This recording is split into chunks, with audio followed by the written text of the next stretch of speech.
like to call to order this regular meeting of the Anchorage Assembly, beginning with a roll call. Madam Clerk? Ms. Drummond? Here.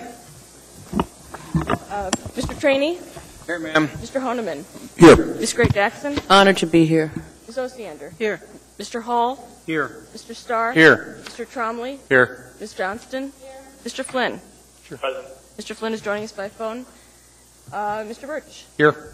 Madam Chair, we have a quorum. Very good. Mr. Starr, would you lead us in the pledge, please? Certainly. I pledge allegiance to the flag of the United States of America and to the republic for which it stands, one nation, under God, indivisible, with liberty and justice for all.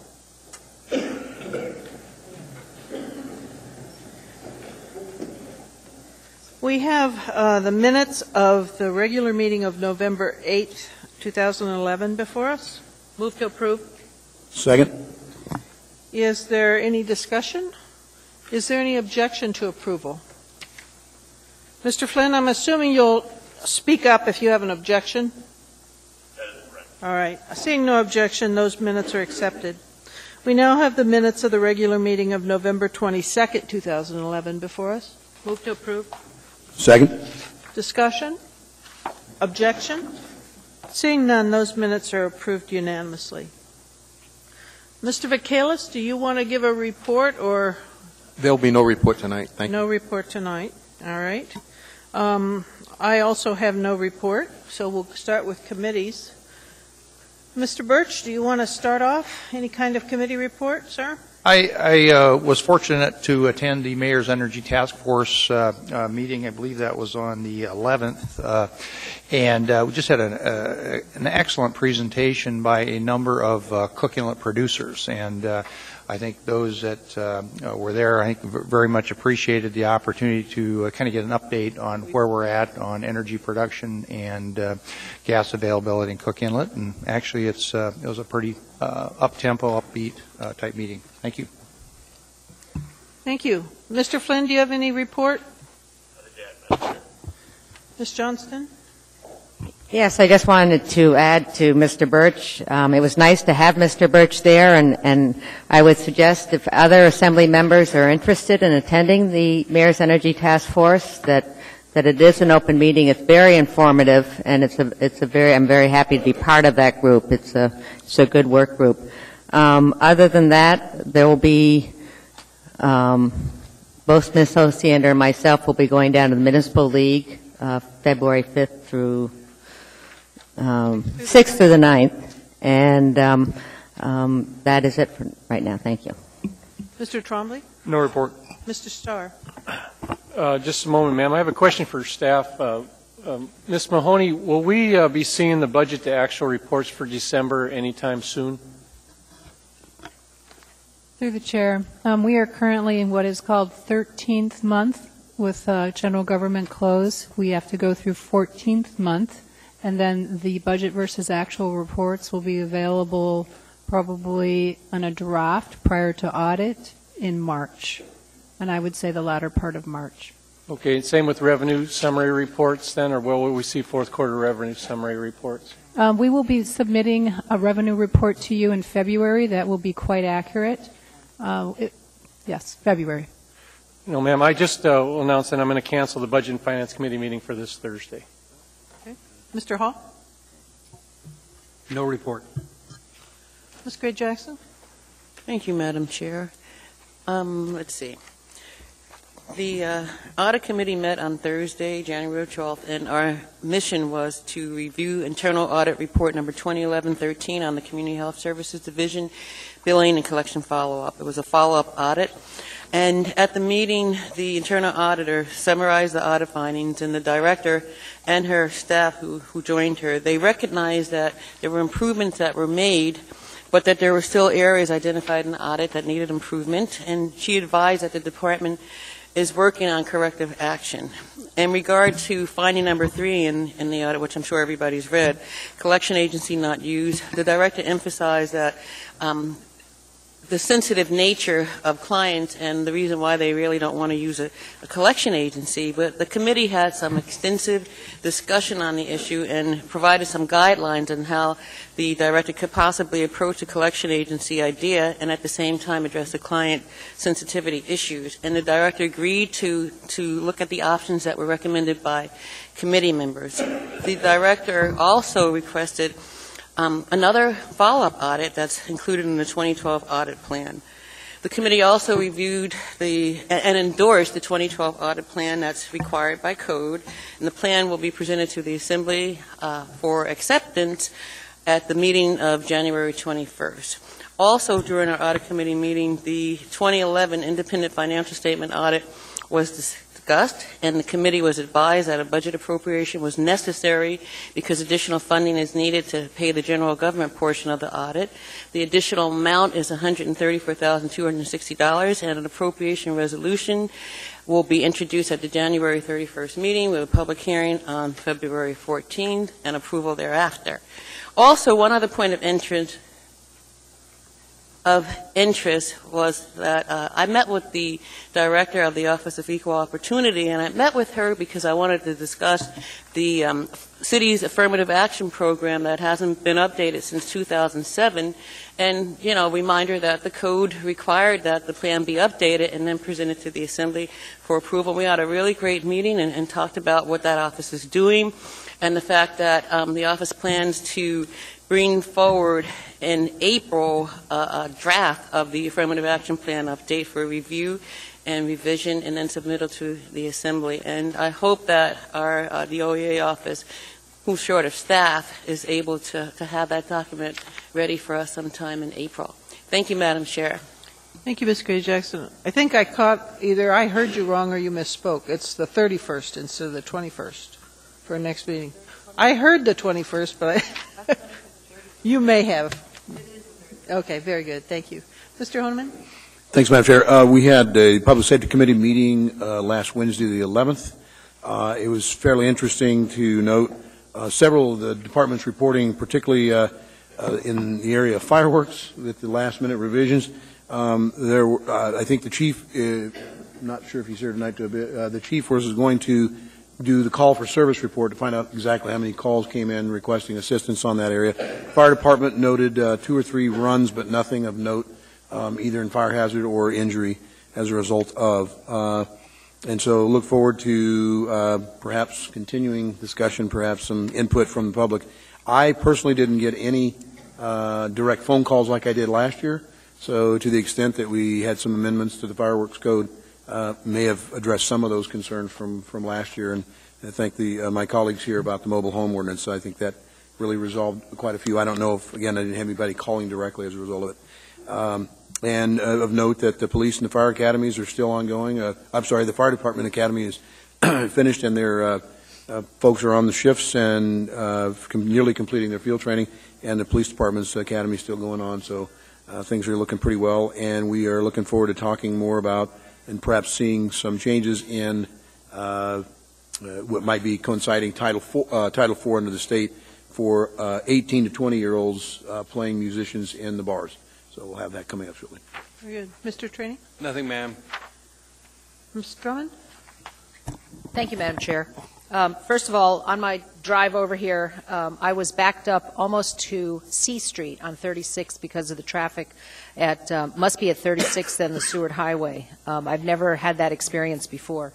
But I took the opportunity to notice what a great job street maintenance has been doing on separating the sidewalks from the vehicle traffic, and it just called my attention to the fact that we have astoundingly narrow sidewalks in Midtown, and street maintenance is doing a pretty incredible job of protecting pedestrians and giving vehicles 2 lanes to drive in. My lane was barely, I almost had to lean on the berm in order to stay in my lane.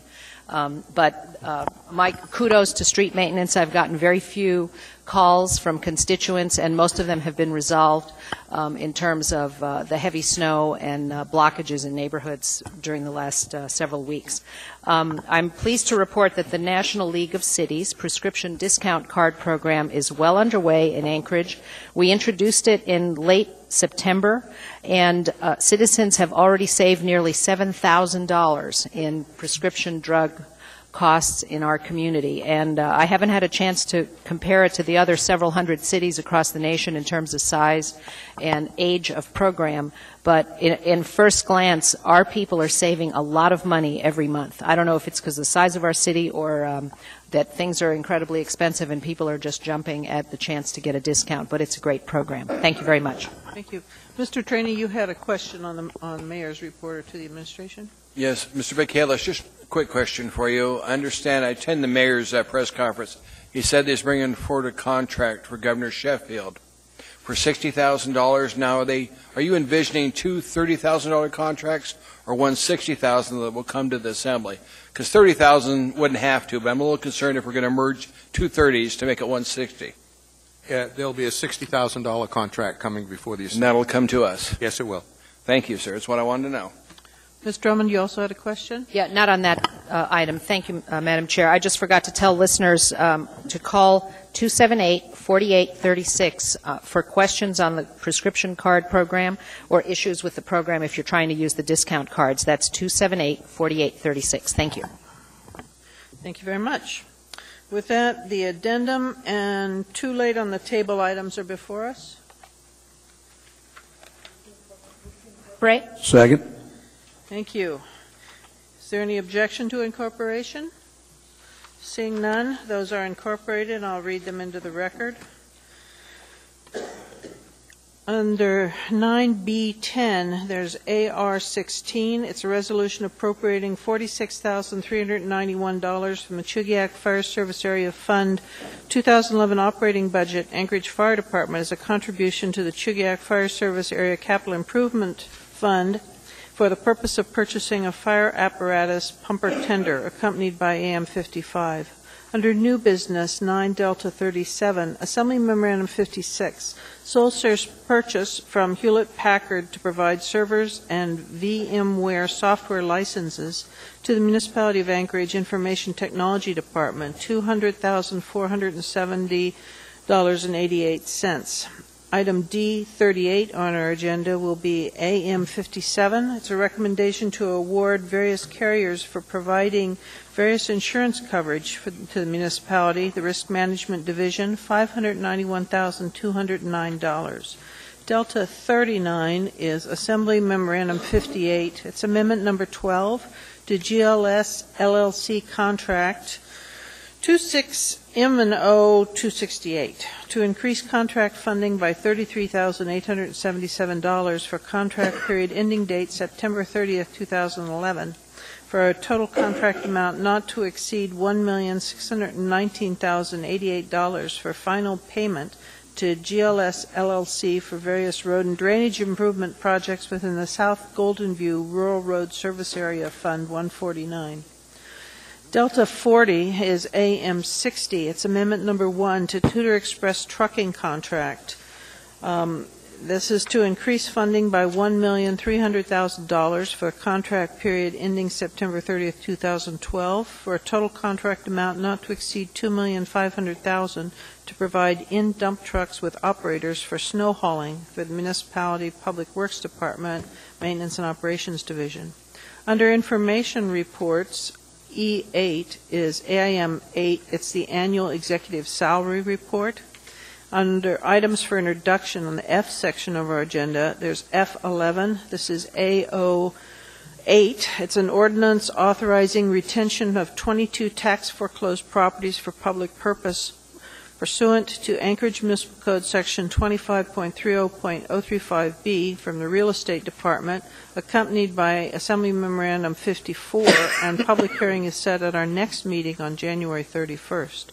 Also for introduction, F12, it's A09, an ordinance submitting the qualified voters residing in the South Golden View Rural Road Service Area and the Loma Estates Subdivision, Block 1, Lot 6A, Block 1, Lot 7, Block 1, Lot 8, Block 2, Lot 1, Block 2, Lot 2, Block 2, Lot 3A, Block 2, Lot 5, Block 3, Lot 5, Block 3, Lot 11, at the regular municipal election on April 3, 2012, a ballot proposition to annex the Loma Estates subdivision, Block 1, Lot 6A, Block 1, Lot 7, Block 1, Lot 8, Block 2, Lot 1, Block 2, Lot 2, Block 2, Lot 5, Block 3, Lot 5, and Block 3, Lot 11 to the South Golden View Rural Road Services area and to Association, and to amend the South Golden View RRSA boundaries in Anchorage Municipal Code Section 27.30.700, effective retroactively as of January 1, 2012.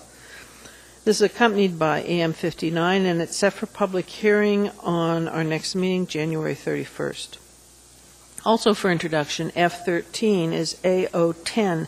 It's an ordinance amending AO 2010-35S related to the termination of the IM program to provide for an earlier termination date and authority for the waiver of certain fees, and that's set for public hearing at our next meeting on January 31st. F14 on our agenda is AR17. It's a resolution appropriating an amount not to exceed $106,000 as a contribution from the 2011 operating budget Real Estate Department Area-Wide General Fund to the Area-Wide General CIP for payment of principal and interest on an interfund loan for the Eagle River Town Center in the Real Estate Services Division, accompanied by AM 61, set for public hearing at our next meeting on January 31st. Now, the two laid on the table items, I don't have the, thank you. F15 is AO11. This is set for introduction. It's an ordinance of the Assembly submitting to the qualified voters of the municipality of Anchorage at the time of the next regular municipal election on April 3, 2012, a ballot proposition amending Anchorage Municipal Charter Section 17.13, definition of the word publish, to allow electronic publication instead of newspaper publication, and that's set for public hearing at our next meeting, January 31st. Also for introduction, 9F16 on our agenda is AO12. This is an ordinance of the Assembly amending AO 2010-81 and AO 2011-30, related to the imposition of the tax levy on motor vehicle registrations in Anchorage Municipal Code Section 12.07.010 and 12.10.010 to make the effective date of the tax levy coincide more closely with the termination of the IM program set by the Assembly as 180 days after ADEC and EPA approval pursuant to AO 2010-35S and providing for retroactive application. That is also set for public hearing at our next meeting. So, with that, the consent agenda as amended by the incorporation of those items is before us.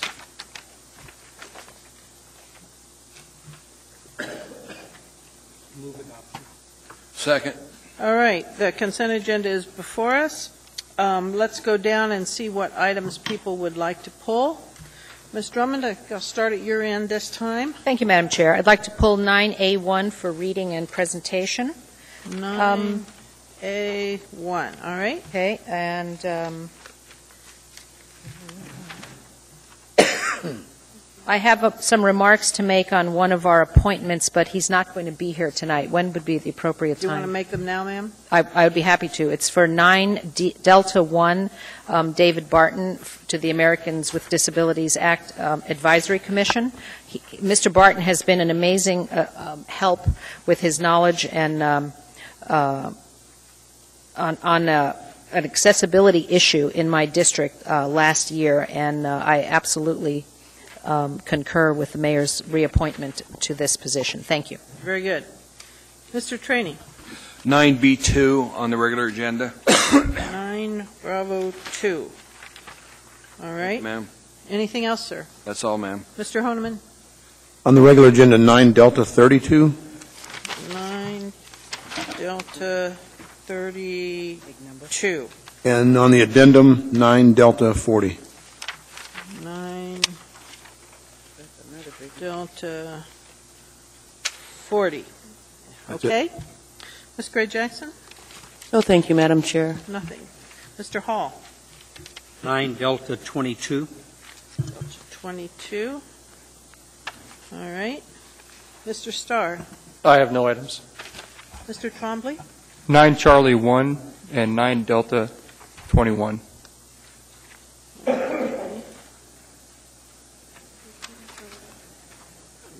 Just a second.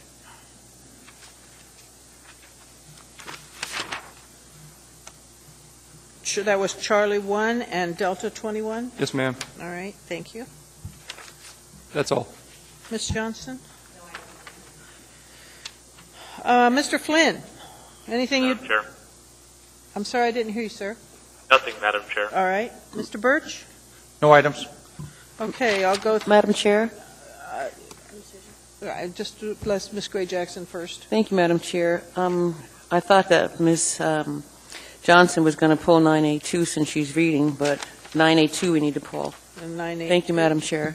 All right. Mr. Michaelis, anything the administration would like to pull? No, ma'am. All right. So let me go over them one more time to make sure. Winter's Dreams. Sorry, once more before you summarize. Go ahead, Mr. Drummond. Actually, this is a question for Mr. Hall on 9 Delta 29 on the property restriction in the Marston 4-acre subdivision. Shall we pull that one and discuss it with the continued public hearing items? I think it would help the Assembly understand what that's about. So you'd like to pull 29? Yes, I'd like to do that. Thank you. All right. Which one? What was that again? 9 Delta 29. All right. I'm going to summarize them, unless there's any more right now. Okay? All right, here's what I've got. 9A 1 and 2, and on the B section, 9B2, on the C section, 9C1, on the D section, 9D21, 22, 29, 32, let me look at the addendum real quickly, and 40. Does that tally? All right. Yep. Ms. Drummond, do you have anything else? I just saw you queue in. I don't think so. That was from before. Thank you. All right. All right. With that, the consent agenda is before you, less those items. Please vote. How do you vote, Mr. Flynn? Yes. And then the consent agenda, less those items, is approved unanimously. All right, the first item before us is 9A1. Madam Chair, I'm sorry, who said, oh, Mr. Birch? can we have the folks that were just appointed to boards and/or commissions maybe come up and We can identify do that. themselves? All right. Thank you. If we just appointed a whole bunch of people to serve on boards and commissions, and if you're here, we would very much like to meet you. So if you could come down to the microphone, tell us your name, and tell us which board or commission you're volunteering to serve, we would appreciate it very much. Could you come on down? Thank you.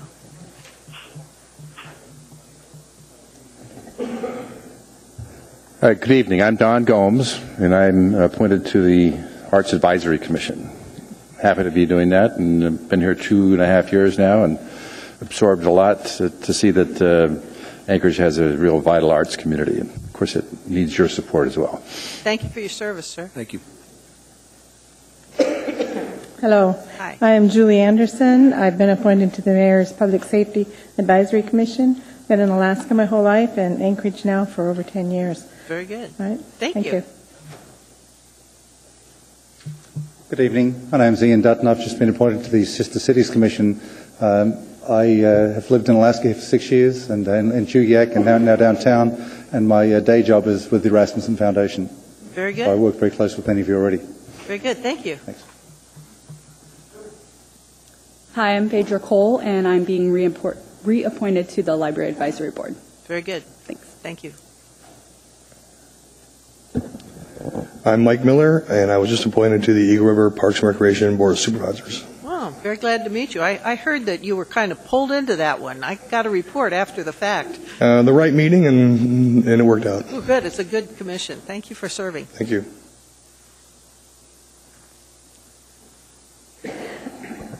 Hi. Hi. I'm Sherry Northern, Executive Director of the Anchorage Waterways Council, and I am now on the Watershed and Natural Resources Commission Sounds Advisory appropriate. Board. Very Thanks. good. Thank you. Good evening, Madam Chair. My name is Sterling Strait, and I've been appointed to the Buildings Board, and I'm looking forward to serving. Very good. Madam Chairman, I just wanted to recognize Sterling. I first worked with Sterling at the Anchorage Airport when he was an engineering intern, and now he's a PE, and I worked with him at WH Pacific, and it's thrilled to see him on board here. So. And putting his technical knowledge to point here on this board, so thank you. Yes, ma'am. Thank you, Mr. Birch.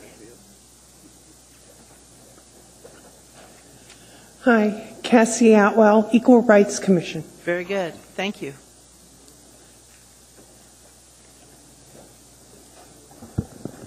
I'm Sandy Camry, the Senior Citizens Advisory Commission. Very good. Thank you. Jim Winchester, Parks and Recreation Commission. Very good. Thank you very much. I'm Leon Galbraith. I've been appointed to the Bear Valley Limited Road Service Area Board. I'm a professional engineer in Anchorage and like to help my community better maintain their roads. So now you'll get the snow calls. Very good. Thank you. I'm Joy Green Armstrong, reappointed to the Library Advisory Board, and pleasure to do it. Good to see you again. Thank you. Hi, I'm Victor Rosenbaum. I'm appointed to the Municipality Health Commission. I'm a retired Air Force Medical Service Corps officer, and I work at the Alaska VA healthcare system. Boy, appropriate job then. Thank you. Appreciate it. Good evening. My name is Carol Wren, and I've been appointed to the Public Transit Advisory Board, and I work for Coconut Tribal Council. Excellent. Thank you. My name is David Weatherholt, and I've been appointed to the Sister Cities Commission. Very good. Thank you very much. Familiar face. Thank you. My name is Paul Michelson, currently chair of the Building Board of Appeals, and have just been reappointed to the Bidding Board for the municipality. Well, we're glad you're willing to keep doing it. Thank you. Thank you. Hi. Hi. I'm Johnny Bustamante. I've been appointed to the Solid Waste and Recycling Advisory Committee. All right. Well, thank you. I bring 40 years of experience in this, so I might be able to give you a little hack. Well, I saw your application and put in a question because I saw this wasn't one you applied for, but you got it anyway, so I'm glad you're willing to serve on it. Thank you. I think you looked into my education. Bye-bye. Thank you, sir. We issue a sincere thank you to all of you who are willing to step up and serve your community. This government and this city would not run without folks like you. So thank you, thank you, thank you. All right. With that, moving down to 9A1. This is AR number 2. It's a resolution recognizing Alfred Hanisch. Did I say that right, Ms. Drummond? I believe so. For major contributions to the betterment of the Anchorage community, proclaiming January 31st, 2012 as Alfred Hanisch Day, and inviting all community residents to enjoy a free museum admission on that day, on Albert Hanisch Day, including a special reception from 4 p.m. to 6 p.m. on January 31st, 2012. Move to approve. Second. Is there any discussion? Is there any objection? Seeing none, that is approved unanimously. And looks like we have several people coming down. Good.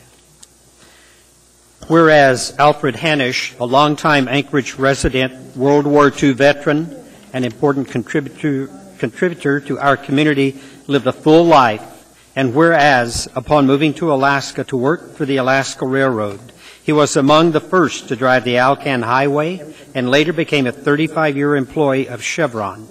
And whereas Alfred was beloved by his co-workers, church, community, and neighbors, and remembered as a kind and generous man who shoveled snow at his church, lent friends a hand on projects, and gave away produce from his garden.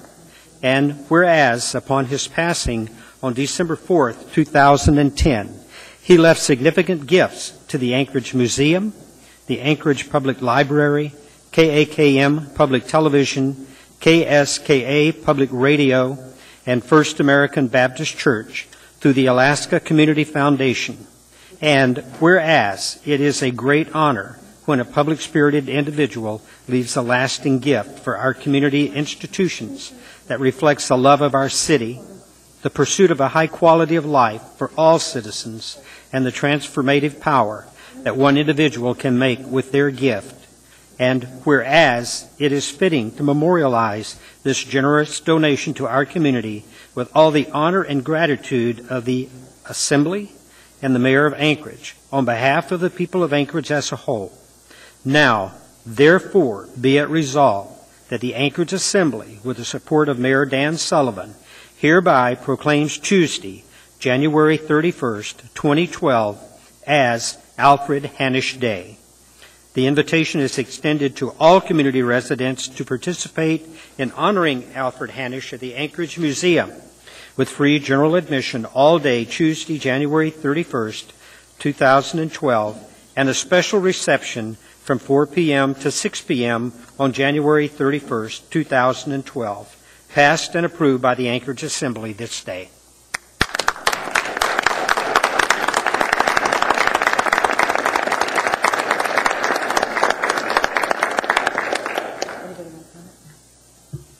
I'm Claire Stockert, the Development Director with the Anchorage Public Library, and I just want to thank the Assembly and the Mayor for taking time out of your day to recognize Alfred Hanisch. I wasn't fortunate enough to meet him, but I have a feeling he would not have wanted us to make a big fuss over him. But this is just such a wonderful gift. I think he can't get off the hook. We're so humbled by this gift, and the fact that he chose to spread it between many organizations in this community. So thank you so much for recognizing him. Thank you. Hi, I'm Chris Rognes with KAKM and KSKA, and I too thank you very much for recognizing Alfred Hanisch. It was such a wonderful surprise that he gave us this gift and that he thought enough about his community of Anchorage to have his legacy live on. So thank you. I didn't know it, but I've been driving past Mr. Hanisch's log house on Lois Drive for decades. It's the second one a second one south of Benson Boulevard, set way back from the street, and it's been there for ever and ever and ever, and I feel like he's almost part of our neighborhood, even though I never met him. But I'm also grateful for that, and I understand these are pretty substantial gifts. So the Free Museum Day is on my calendar, and I hope everybody joins us. And I believe Mr. Hall and I are supposed to show up at that and make a presentation as well. Very Thank good. you. Thank you again. The next item before us is 9A2 AR15. It's a resolution of the Assembly recognizing January 16th as Dr. Martin Luther King Jr. Day of Service and commending the Anchorage community for celebrating the legacy of Dr. King with a diversity of community service activities. Move to approve. Discussion? Is there any objection? Seeing none, this matter is approved unanimously. Is there someone here to receive this?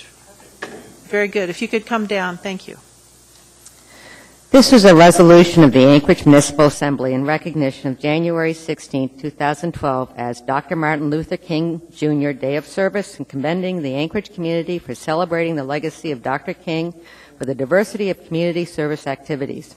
Whereas, designated by the United States Congress in 1994, the Martin Luther King Jr. federal holiday is the only federal holiday observed as a national day of service, a day on, not a day off. And whereas, observance and participation in the Martin Luther King Day of Service offers ways to empower individuals through community service, strengthen communities, bridge barriers, sponsor creativity, and move communities closer to Dr. King's vision, a beloved community. And whereas the Martin Luther King Day of Service is a national day of volunteer service, interracial cooperation, and youth anti-violence initiatives, and whereas the Anchorage Municipal Assembly has recognized the Anchorage Community Celebration of Public Service by designating Dr. Martin Luther King Jr. Day as a day of community service since January 2008. Now, therefore, be it resolved that the Anchorage Assembly, in recognition of January 16, 2012, as Dr. Martin Luther King Jr. Day of Service in the municipality of Anchorage, commends the Anchorage community for celebrating the legacy of Dr. Martin Luther King Jr. with a diversity of community service activities, including these representative samples, all of which honor our community with the memory and the spirit of Dr. King. The Alaska Bar Association, the Alaska Court System, and the Alaska Legal Service Corporation hosted its annual free legal clinic in Anchorage at the Mountain View Community Center in honor of Martin Luther King Jr. Attorneys responded to legal needs of low-income Alaskans free of charge. The Anchorage Parks and Recreation Department honored Dr. Martin Luther King Jr. with an annual 50 Bikes, 50 Kids community service event at the Spenard Recreational Center. The mission of the project is to match deserving youth with volunteer mentors, and together a new bike was assembled for the youth participant. United College Fund Alaska helped a scholarship fundraiser at the Anchorage Museum to help reduce financial barriers and increase access for Alaska students to attend college. The Martin Luther King Foundation presented its annual citywide Martin Luther King Jr. Day of Service celebration free of charge to the public at the Egan Center. The keynote speaker, Dr. Asan Wright Riggins III, and the citywide celebration choir, all voices from our Anchorage community honoring Martin Luther King through speech, music, and dance. Be it further resolved that the Anchorage community is encouraged in these efforts to identify and develop community service activities that strengthen our community, empower our residents, bridge barriers, create solutions, inspired by the life and the teachings of Dr. Martin Luther King Jr., moving us closer as a community in his honor, passed and approved by the Anchorage Assembly this 17th day of January 2012.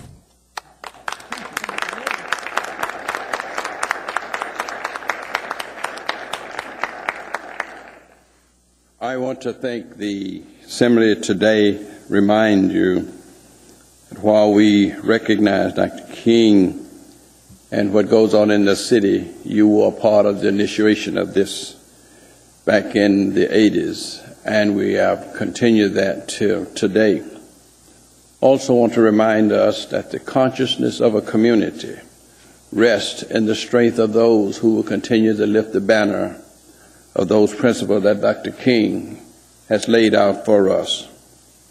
I believe that it is our task, and particularly those of us of the Martin Luther King Foundation, spurred on by the massive support of the citizens of our community, to remember what he taught us.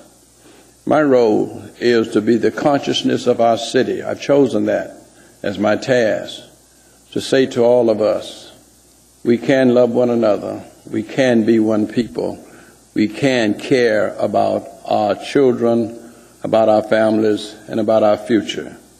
And regardless of who or what we may choose to be in life, the fundamental hopes of being the people of God, whatever that may be for you, and being a people who care about one another, that everybody have the same rights and the same equal identity in our community, is a fundamental right of all of us. Again, I want to thank the Assembly for when there were those who did not want this, you stepped forward and helped us to get this far. I shall not forget that, and I won't let you forget me. God bless you. Well spoken. Thank you, sir. Thank you. My name is Wanda Green. I'm president of the NAACP. And I am just very humbled to be here by Reverend Dr. Patterson's side to accept this proclamation for MLK Day. And the only thing that I have to add to what he said it perfectly. But the one thing that I would like to add is that as we've learned through the years, through the centuries, that no person is an island. And the other thing that I would like to add is that we really truly are our brother's keeper. And that is something that Martin Luther King definitely believed in. And if you look around you today, and you see what's going on, we are interconnected, and we definitely must look out for one another and care for one another, because we all rise together or we either fall together. Thank you. Thank you very much. Thank you. The next item before us is 9B2. This is AR5. It's a resolution stating a protest regarding a new package store liquor license number 5114 for Prunella's LLC, DBA Winter Dreams, located at 2300 East 88th Street, and authorizing the clerk to take certain action. Move to approve. Second. Could you hit your screen, Mr. Trainee? There. Thank you, sir. Did you want to speak to it, sir? Yes, what I want to do is I want this to go to public safety also. There are some concerns with this location. I don't think it's had an active liquor license package store there since '78. So I would like to see it go to public safety and allow the community council to come in and testify their wishes on this issue. Mr. Honeman, are you willing to put this on your agenda? I am. All right. Madam Chair. Ms. Drummond. I spoke to the applicant today, who's a friend of mine, a member of my church, and she said the community council had already expressed its support of this store, and this is in addition to the full bar license that we approved in December, and I believe the full bar license is again on the agenda tonight for final approval. So would you prefer it not go to Public Safety Committee? I'm not sure I see the need, but it's Mr. Trainey's and Ms. Gray Jackson's district, so I suppose they should have. We would like it to go, ma'am. All right. Is there any objection to this being referred to the Public Safety Committee? Yes, ma'am, I object. Oh, you do object? I do. All right. Then, Mr. Trainey, would you go ahead and make a motion that it be referred to committee so we can just get this? Make the motion this item be referred to the Public Safety Committee. And that was seconded by Ms. Gray Jackson. Mr. Starr, do you want to speak to it? Only, what's the time frame anticipated to have this thing come back? Will we be able to bring it back to the next meeting? I'm not sure that there's a... Mr. Honeman? We could schedule in advance a meeting before the next meeting to get the information that we need. It's just helpful, I'm sure, for the applicant. They probably got leases pending and quite a bit of expense or employee hiring that are backing up. It doesn't seem quite prudent to go, long time. 2 weeks I don't have any trouble supporting, but a month or so I think I would have some issue. Ms. Gray Jackson, you're next. Thank you, Madam Chair. The intent is not to hold this up. Mr. Trainey and I talked, and it's our district, and he felt that it would be a good idea to have it go before the Public Safety Committee, and I'm supporting on this, not to hold it up by no means. And so if Mr. Honeman, and I'm also a member of the Public Safety Committee, if he's willing to schedule something sooner than later, that would be just perfect. I'm looking at the calendar. Thank you, Madam Chair. It could be done, Madam Chair, as early as next Tuesday, the 24th at noon. The clerk just informed me that the conditional use permit for this store is going to be, the hearing will be held on February 14th. So they can't do much anyway prior to that date. So it doesn't hurt it to send it to his committee then? Well, it's what it appears. But Mr. Trainey, did you have any other comment you wanted to make? Just that I want it to go to that committee, ma'am. That's all. All right. Well, at this point, we've got a motion on the floor. So, Mr. Birch, you want to comment?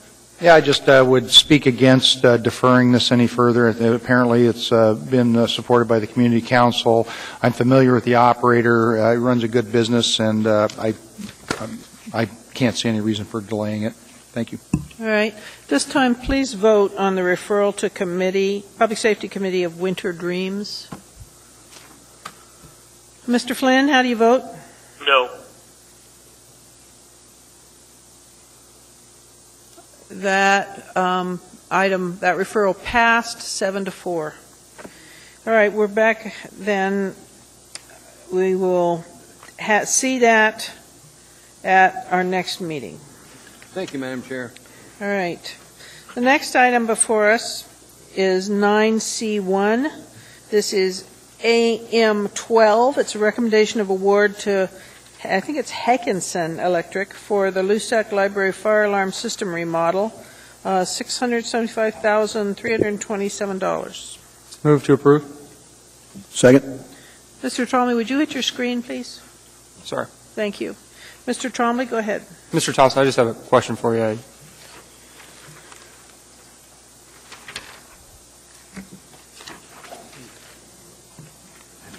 I'll just say a few words. Is that I appreciate the email response that you did give me, and one of the concerns I had was that the difference was that the engineer's estimate was $350,000, but the bid came in and awarded it around $675,000. So I was curious as to the $325,000 difference is for additional work. And I understand that. The other question I have is that, and I know that the funding is coming from a 2008 state legislative grant. When a grant is put together, it has to be based on some type of cost, saying that we're estimating this in a cost X amount of million of dollars, which is based on an engineer's estimate. Since this is so far off by $325,000, are we sure that there's going to be enough money in the legislative grant to actually finish the program to completion without having to find additional revenue sources? Through the chair, Mr. Trombley, yes, we have the funding. End of questions. Thanks. Mr. Birch. Yeah, I just was wondering about the potential impact of the non-union contractor lockout on this. Would that have had some potential impact here?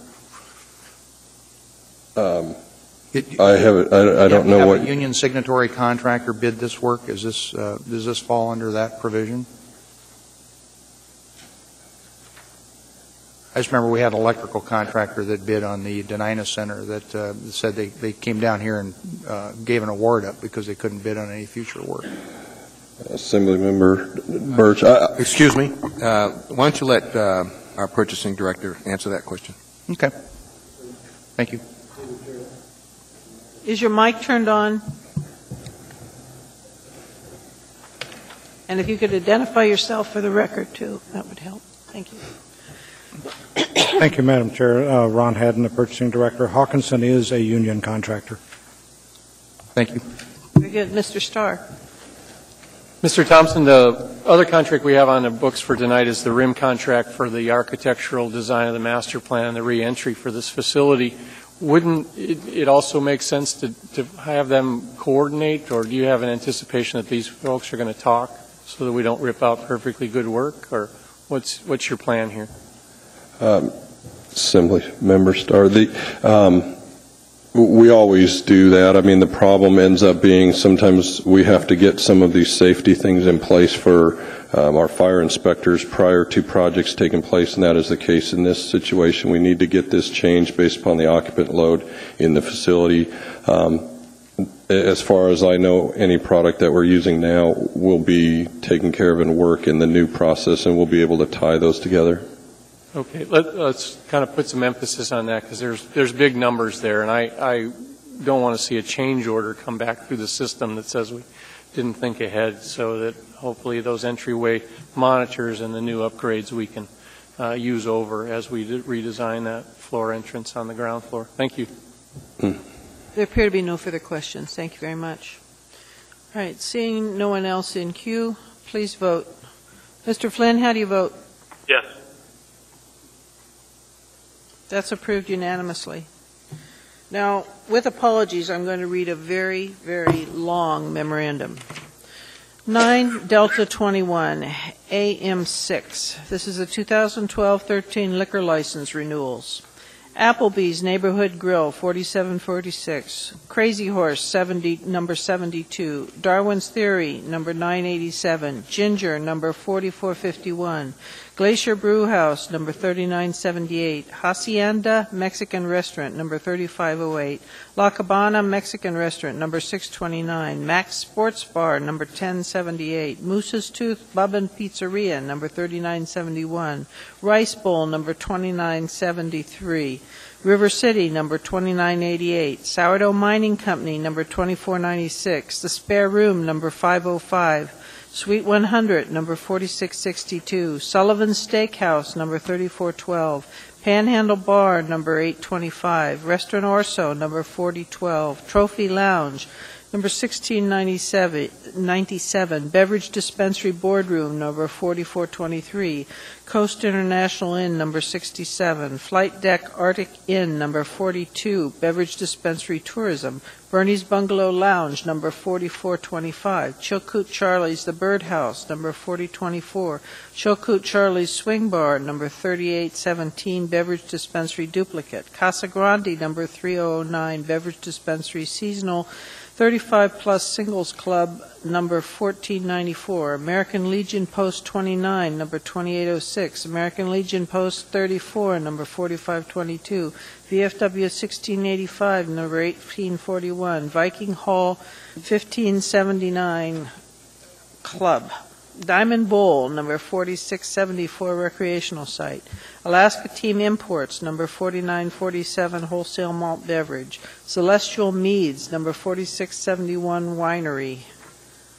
I'm going to skip all the community councils. That's before us. Your motion? Move to approve. Second. Anyone? Very good. There we go. All right. Mr. Trombley, go ahead. My question is on page 419 in regards to Sullivan's. There's quite a... Oh, sorry. Go ahead. Yep. There's quite a few violations within a very short period of time. And I'm just curious as what's been done to fix it. We have accusations of 17-year-olds not being given work breaks during their day. The restaurant doesn't have a designation permit. There's 15 violations of allowing a person under 21 on the licensed premises. 15 violations between the 14th of June and the 27th of June. Are there any? Is anyone here to speak to this? Is there what methods are being done to rectify this? Chief, do you have that information with you at all? And if there's a problem with it, we're needing more time, we could always pull this one out and approve the rest. And I have no problem taking it to the Public Safety Commission if that's let's see what the chief has to say. Chair Ossiander, Assemblyman Trombley, I anticipated a question on this one. This wasn't the question I anticipated. Oh, what was it? I don't know anything about the Sullivan's matter. It wasn't part of our last little operation, which I thought is probably what you guys were going to ask me about. So I can look into that for you. I don't know if those were our citations or the ABC's citations, but I can certainly learn more for you. Okay. Well, the last thing I want to do is hold up a liquor license and reapproval, but I want to make sure that people are operating in an efficient manner. So I have no problem making a motion to move this to the Public Safety Commission just for a quick hearing. And so, Mr. Trombley, then you're moving to divide the question to pull out Sullivan's Steakhouse? Madam Chair, I was actually I had him in the queue here, and I could actually make that motion to bifurcate. Oh, yeah, I don't really care who does it. It's okay. Fine. But it doesn't matter, but if you want to make it, I'll second. No, it's all you. Okay, Mr. Oneman. Well, I would, as I had the similar concerns and glad they pulled it aside. I moved to bifurcate Sullivan's Steakhouse from the list of under 9021 for public safety. Clarify, this is Sullivan's Steakhouse number 3412, correct? That's correct. All right, is there a second? All right. All right, there's a move to bifurcate. Is there objection to bifurcation? Seeing none, then we have split that one out. At this point, then, let's see, we've had a motion to approve the first one. Right. And so we're going to need to vote on that. Do I need a separate motion to approve again since it's bifurcated and subsequent? All right. Let's take these sequentially then. Is there any discussion or objection to all of the others except Sullivan? No problem. All right. Seeing no objection to those, then I'm going to approve those, or I'm going to say that those are approved unanimously. Excuse me. Good. All right. We are now then to Sullivan's Steakhouse, and I need then a motion to refer to committee if you would like to do that. Motion to refer to committee. Second. All right. Is there objection to referring this to the Public Safety Committee?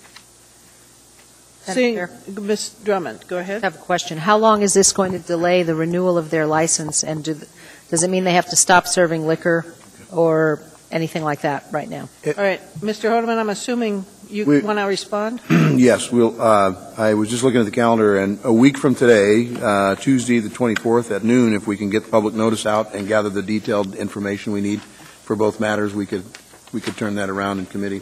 So are you assuming then this one would be ready for our next meeting on the 31st? I am so. Okay. Ms. Drummond, does that answer your concern, or do you have any others? No, I don't know the answer to my question. I haven't heard the answer to my question. All I've heard is when the committee is scheduled to meet. So we would be voting on this on the 31st. Okay. Does that delay the liquor license renewal? I mean, is their liquor license renewal effective January 1st or January 17th or January 31st? Can you respond to that? The license is effective the 1st, but there's several of these that are just trickling in. We have at least 50 that we know of that we haven't even received yet. So the ABC board appears not to cancel people's ability to serve. Okay, so they don't particularly care whether it's renewed on time or not, in other words? So we're still waiting for more to come. Okay. It's a cyclical process. Okay. Yeah. I think Amanda All right, wanted I'm to- okay with it. Amanda, did you want to weigh in on this?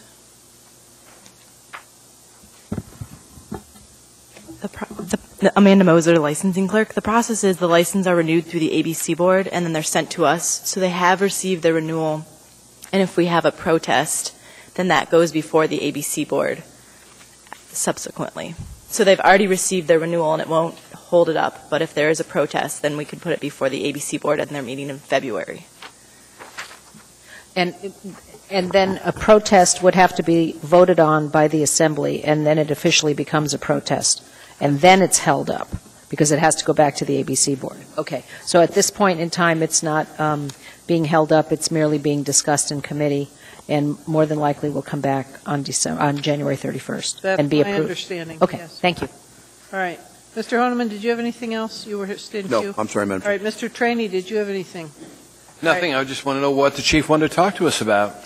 He said he was all ready. I think it was that sting that was reported. It's in a the rhetorical paper. question, ma'am. I'm not going to bother him with You that. don't need him?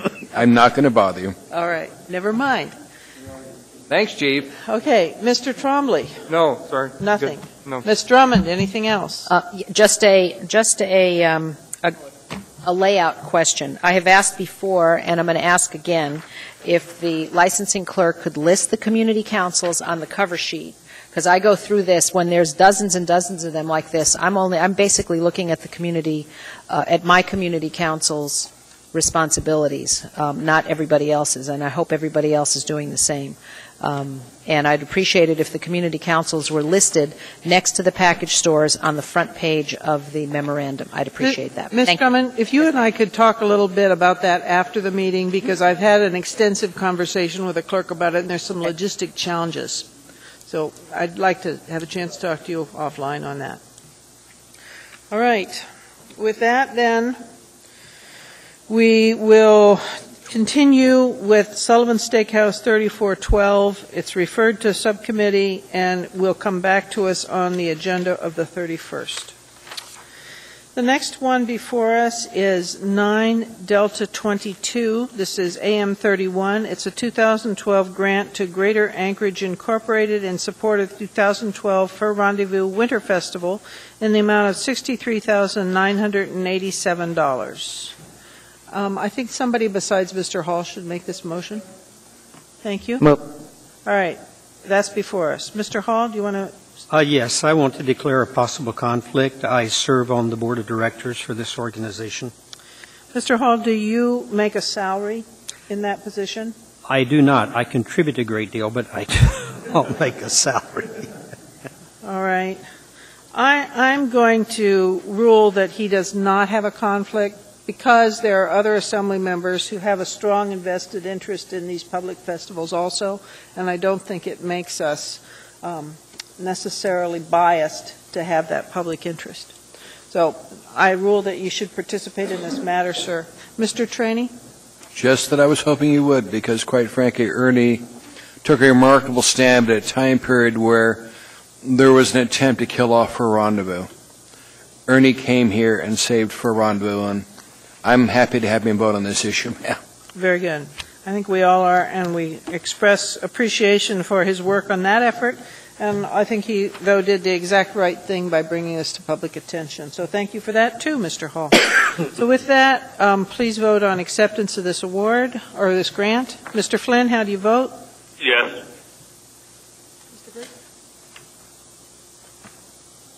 That is approved unanimously. The next item before us is 9 Delta 29. This is AM 37. It's a notice of property restriction imposed upon Alexander J. and Carl M. Grumman on the following described real estate, Lot 8A, Block K, Turnagain Heights subdivision, according to the official plat number 2004-146, filed in the Recorder's Office, 3rd Judicial District, State of Alaska.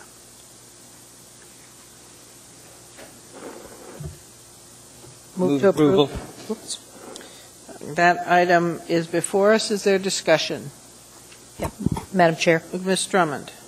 This is as you know, because we've been continuing the public hearing on the Marston 4-acre assessments, this is a very complicated neighborhood issue, and this was one of the first of the solutions to all the complaints that we're going to continue to hear on this one until it gets resolved.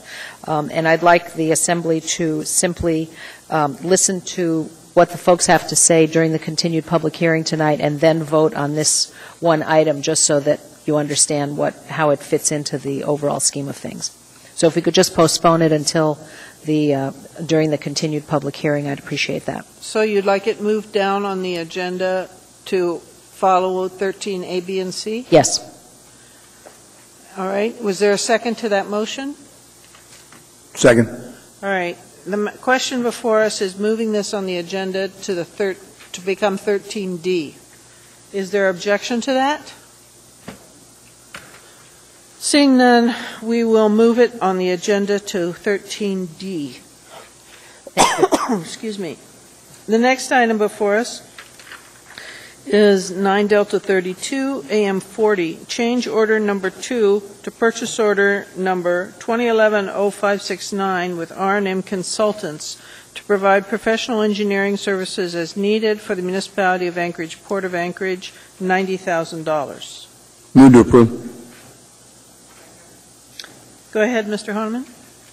Well, and I sent this in kind of belatedly.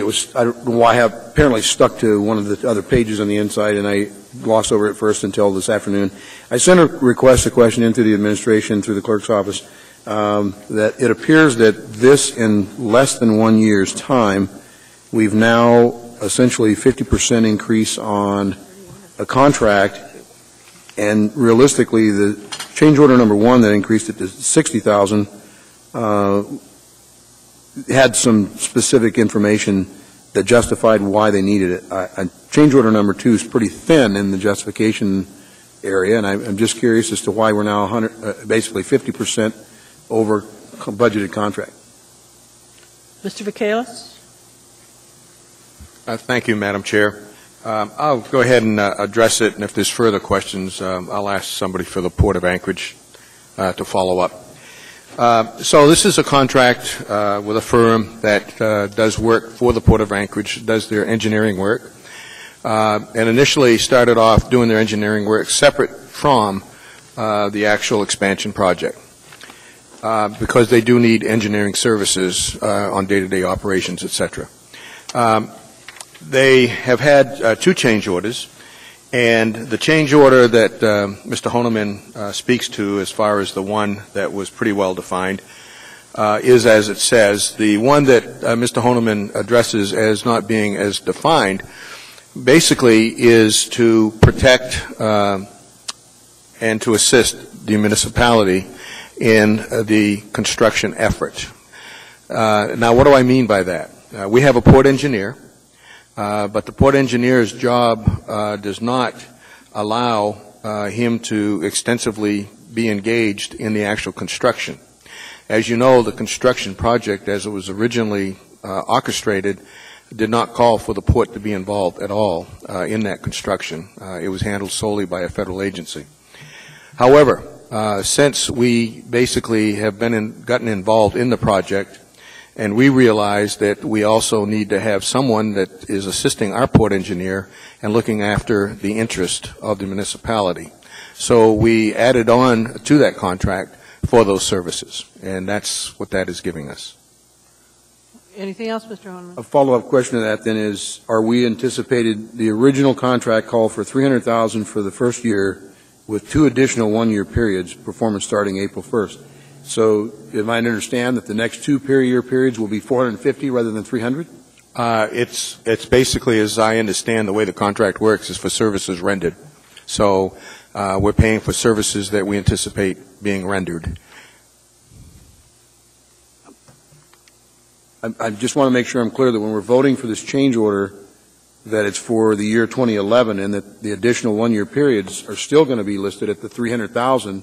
Or are we now going to have 2 1-year period contract extensions for $450,000 versus $300,000? I'll have to get clarification on that particular piece. Steve Rebuffo. I'm the interim port director, and to Mr. Honeman through the chair. The original base contract remains the same. This is in addition only to include and cover those professional services as they relate to the port expansion project and R&M's assistance to us in overseeing what's going on the site. Okay. And then I'm not sure which to ask. Where is the funding coming from? Is it from the port budget or is it from general government funding? This is coming from the port budget. Port budget. Yes. From our capital budget. Okay. All right. Seeing no further questions, please vote. Mr. Flynn? Yes. I'm sorry. Yes, there was a motion. Let's check. It was moved to approve. All right. That's what I thought. Has everyone voted? Mr. Flynn said yes. So that was unanimously approved. Thank you very much. We are now down to, on the addendum, Delta 40. This is AM 60. It's amendment number 1 to Tudor Express Trucking Contract, 2011 M&O 165, to increase funding by $1,300,000 for contract period ending September 30th, 2012. For a total contract amount not to exceed $2,500,000 to provide in-dump trucks with operators for snow hauling for the Public Works Maintenance and Operations. Move to approve. Go ahead, Mr. Honeman. Madam Chair, and thank you. Kind of along with the previous question, and that is, and I wish the mayor were here because I think it was him that I heard actually. It looks like this period was beginning October 1st of 2011, and yet, and I know we're facing this contract amendment now, and I guess my question would be, I understand the mayor was on media, local media, explaining that the snow removal budget to include contracting services for snow hauling was over budget and had no money as of November. I don't know what date he said, but I believe he was on the media saying that. My question is that, is any of this money from this amendment to be, I guess, covering expenses from back in November? Were we really out of money for snow hauling? And I guess I need to know, I see that it's justification for a potential, the next couple of months of winter and all the way through September 30th is what this contract looks like, plus 2 additional one-year periods. So my first question is does this carry us back to October 1st on the contract to allow them to pay for bills that perhaps they did some snow hauling for us? What this does is allows us to increase the contract amount. As you know, when it comes to increasing contracts, normally we have the authority up to 120%. However, anything more than that, we come to the Assembly to increase the contract amount.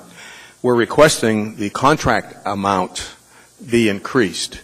And the reason for that is that, as you've seen in the paper and as you walk outside, you know that we have received already a complete winter's worth of snowfall.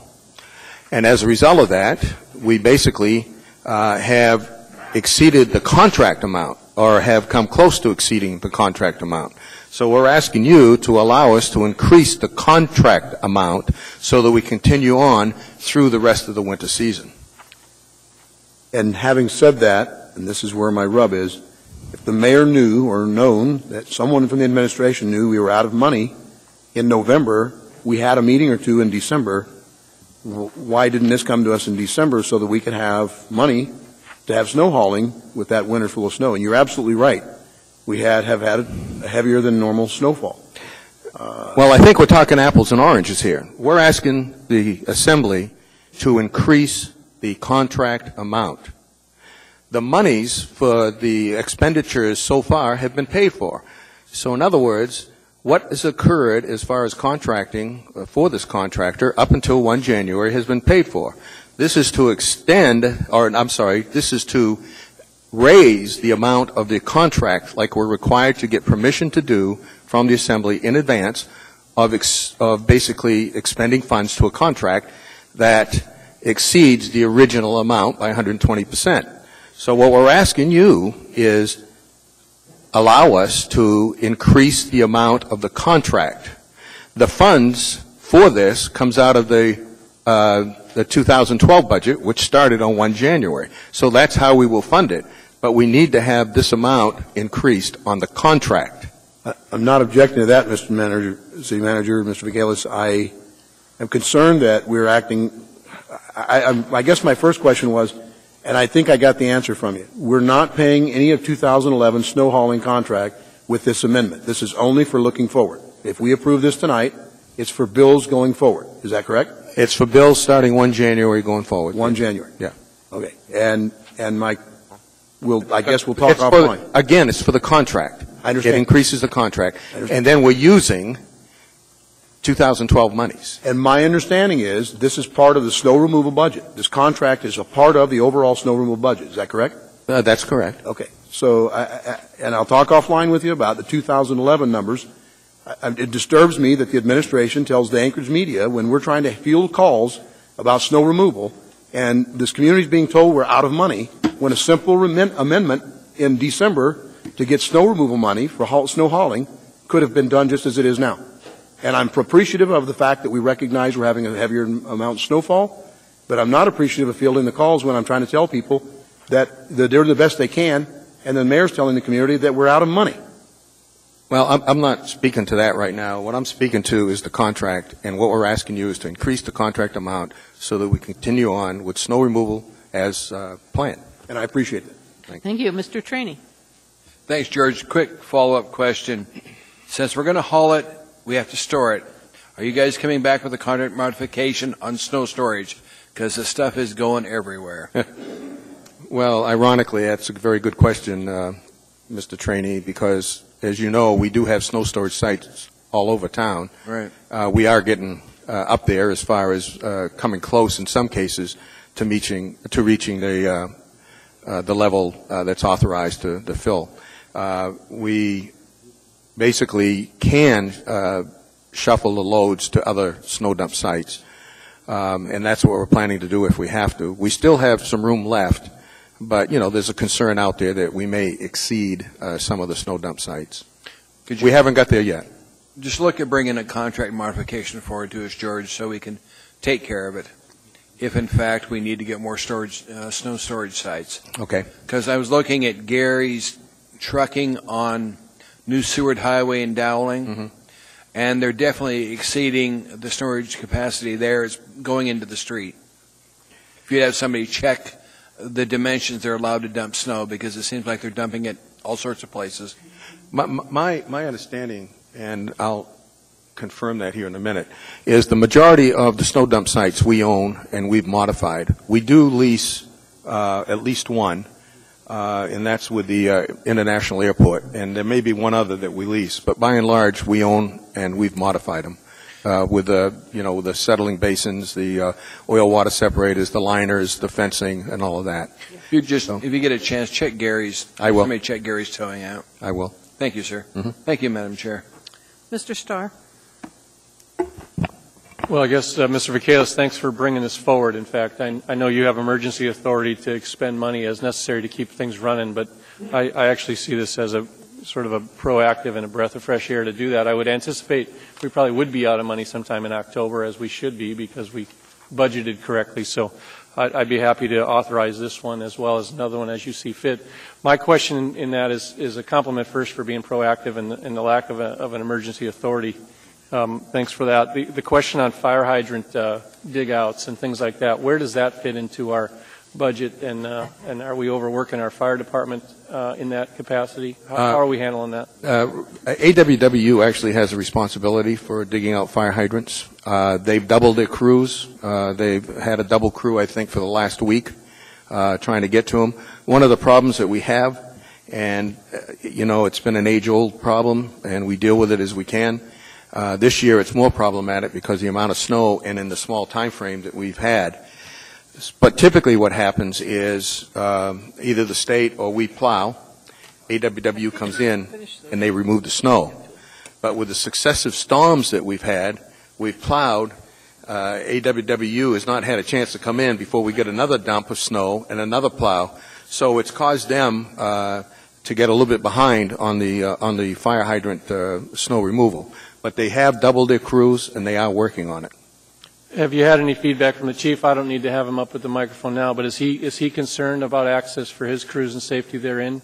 He has not brought that to my attention. Well, perhaps you could let us know if there is any concerns and appropriation therein to get them staffed up. Thank you. Thank you. Thank you very much. Seeing no one else in queue, is there any objection then? I'll put that on the board. Mr. Flynn, how do you vote? Yes. All right, we're going to reset that vote. Okay, that was done. You want to go ahead? Has everybody voted? Yeah.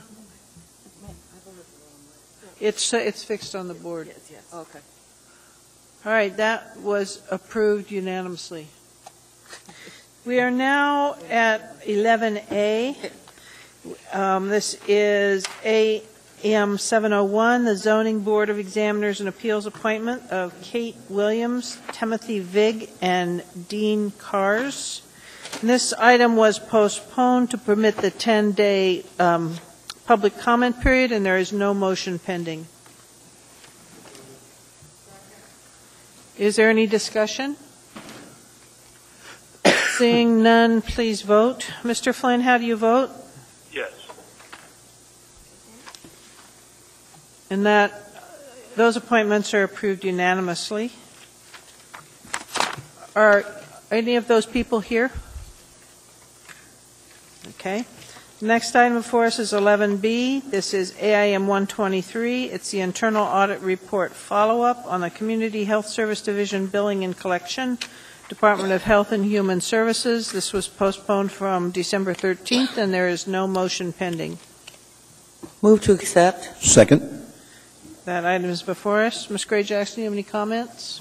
None other than the comments I made during the committee reports that we had a meeting and things went well, and there's going to be another follow-up audit at the request of Ms. Engel. And thank you very much to Mr. Raskins and the Health Department. Thank you, Madam Chair.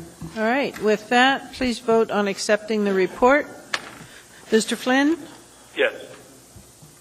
And that is accepted unanimously. We are now at appearance requests. Mr. Oliva is here to speak on tax-exempt zone for properties near social service agencies that have negative overflow impacts, excuse me. Not comments. Go ahead, Mr. Oliva. Good evening. My name is Ron Oliva, and I'm requesting the be tax-exempt if you're adjacent to or in a surrounding area of social service agencies that have negative overflow impact. An example would be the Brother Francis Shelter having 441 police calls in a 6-month period. I'm not sure if that's considered a safe neighborhood. But it's kind of tongue-in-cheek because I think too many tax exemptions are given, whether it be senior citizens, veterans, nonprofits, and recently a controversial one, I believe, on a local church. And I think in fairness to all taxpayers in the municipality, I think it's time to tax everyone fairly. So it's more of a request if you're going to give tax exemptions to the nonprofits and they're not going to address the overflow impacts, well, I want the same tax status without being a nonprofit. So it kind of upsets me that the municipality continues to reclassify lands such as in that case, in the surrounding case, heavy industrial, conditional use with exceptions. It's hard to plan any business when that continues to occur and you don't respond, not to that location. You respond to the community as a whole, but you keep dumping there, you have to keep changing your plans. And so I want to make that request because if you don't ask, you don't get kissed. And you can send me to appeal my taxes, but that's not the issue. I want to be exempt because I feel I suffer the burden of those negative impacts. You don't address them. Hey, I don't want to pay the taxes, and I think my neighbors would join me in that. I can cite other examples of how we suffer the burden, and it costs us economically to continue to address that overflow burden, and there's no compensation. So I figure, hey, why pay the taxes? Does anyone have any questions? Mr. Honeman does. More of a comment, Mr. Believer. Thank you for bringing the attention. I just didn't know if you knew, first of all, that the state of Alaska by statute requires, it's mandatory, it's not a shall, it's not a can and will, or can and may, it's a shall and will, remove nonprofit religious institutions, educational institutions, and then there's the allowance of the first $150,000 assessed property of seniors and disabled veterans, and that's not a municipal option. That's mandated by the state. Well, I don't think that's being reimbursed by the state anymore, is it? It is not, but that's not the issue. The issue is in law that the municipality has to follow, and so I don't know if you were aware of that. That was first of all. And the second question is, how long have you owned your property adjacent to Brother Francis? 28 years. I helped open the Brother Francis shelter, but they went from three days of triage to their phone menu is longer than the DMV for services. And when you put in a goal, and they told us on that conditional use of 180, and now it's capped at 240, but they bring in another 153, and you walk them across the parking lot to Beans Cafe, the pressure on the roads, the pedestrian traffic. Recently, one of my workers slammed into the back of a truck because the truck ahead of him stopped for a homeless person. There are no signal crosswalks from Reeve Boulevard to Cordova. I don't think you're addressing a class of people or the least among us who have medical, mental, physical, and addiction problems by putting them in a heavy industrial area. And I really believe Carlick Manor's recent death has to be addressed as assisted protracted suicide. They didn't do what they said in the conditional use, that they would offer extra monitoring to the most needed of their clients. This man on New Year's was known to take medication, alcohol, and he was drunk. Did they check on him once, twice? I mean, he was better off in sleep off being monitored. And then he called that an act of mercy, the last act? No, that was a mercy killing. And I think we have to be careful here as humanitarians if we don't monitor them and watch them closer. But worse than that, getting back to the issue, they're going to cross the street and get killed. And if you don't do something about the hill traffic, which is truck route, you're going to kill them there. I don't see the humanitarian efforts being positive whatsoever. And I think that was a wrongful death. And I think that should come out in an investigation that they weren't ready to address that man's issues. Any other questions? No, sir. That's too bad. Thank you for Do coming. I get my exemption? Because I got my green cards. I don't think we're prepared to act on that tonight. You could do it. I'll wait. Thank you. With that, we are going to be taking a dinner break. We'll be about 20 minutes, and when we come back, we'll be dealing with the Turnagain issue on the luck rolls. Oh, we will be taking public testimony at that time, but I've been informed there'll be a motion to continue the matter on a vote to the next meeting. Thank you.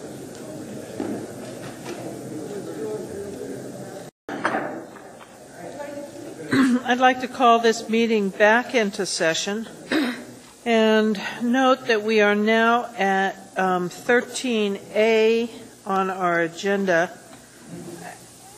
And is there a motion to combine public hearings? I do. I want to make a motion to combine A, B, and C.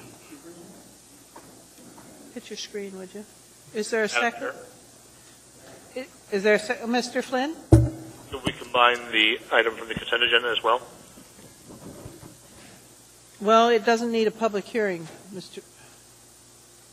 And it's scheduled immediately after, so I don't think we need to do that, Mr. Flynn. Okay. I'd like to hold that separate. All right. Is there objection to combining the public hearings for A, B, and C? Seeing no objection, then we'll combine the public hearings. Before I open them, I do want to announce that as far as I've heard from Assembly members, the intent here is to hold the public hearing, close it, and then actually postpone the vote for a couple of other questions that have come up until our next meeting. So with that, I'm going to open the public hearing on AR 321, 322, and 323. These are all in relation to rolls, utility luck rolls on the Turnagain Heights District 1415, 1416, and I-1P03. So if you'd like to speak to us on this, please come forward.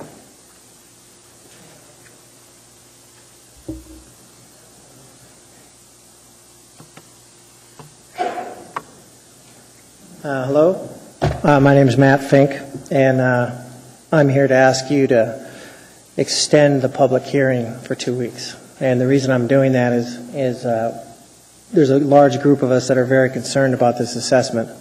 And I could start, give you some history if you want. I could go back 20 years, but instead I'm just going to go back to 2004. And in 2004, the RID and WID and LID were approved by us, and the road didn't actually get built until last year. So it took 6 years after we voted the first time to get it through. And that's a long time once you first get together and get it voted for. And so I'm asking for 2 more weeks. It took you guys 6 years to move it through the process. And we haven't organized enough to come before you and speak because the Christmas season, the holiday season, I was out of town for 3 weeks. I got back Sunday. We've got 3 of the owners that are out of state now. And we'd like to come and be more knowledgeable and factual and be able to say, this is why we want to discuss it, this is why we want to fight it. And I can give you some points now, if you'd like, or answer any questions you have. But I could be here for an hour, and I think I only have 3 minutes. So I guess I'm just pleading, Ms. Ossiander, Chairman, is that if you could just extend the public hearing for 2 weeks, because it's taken me 20 years to actually get here. I bought the lots in 1991, and from 91 until 2004, I attempted to get the area developed over and over and over again. And so finally, when we got it through in 2004, you'll go through your paperwork here, and you'll see that the estimate was $1.45 million, and so we voted. And sure enough, a year and a half later, they come back and said, "Oh, gee, we made a mistake. It's 4.8." After 20 years into it, or it was like 15 years at that point, it's 4.8 million, and we're like, "What do you mean it's 4.8 million?"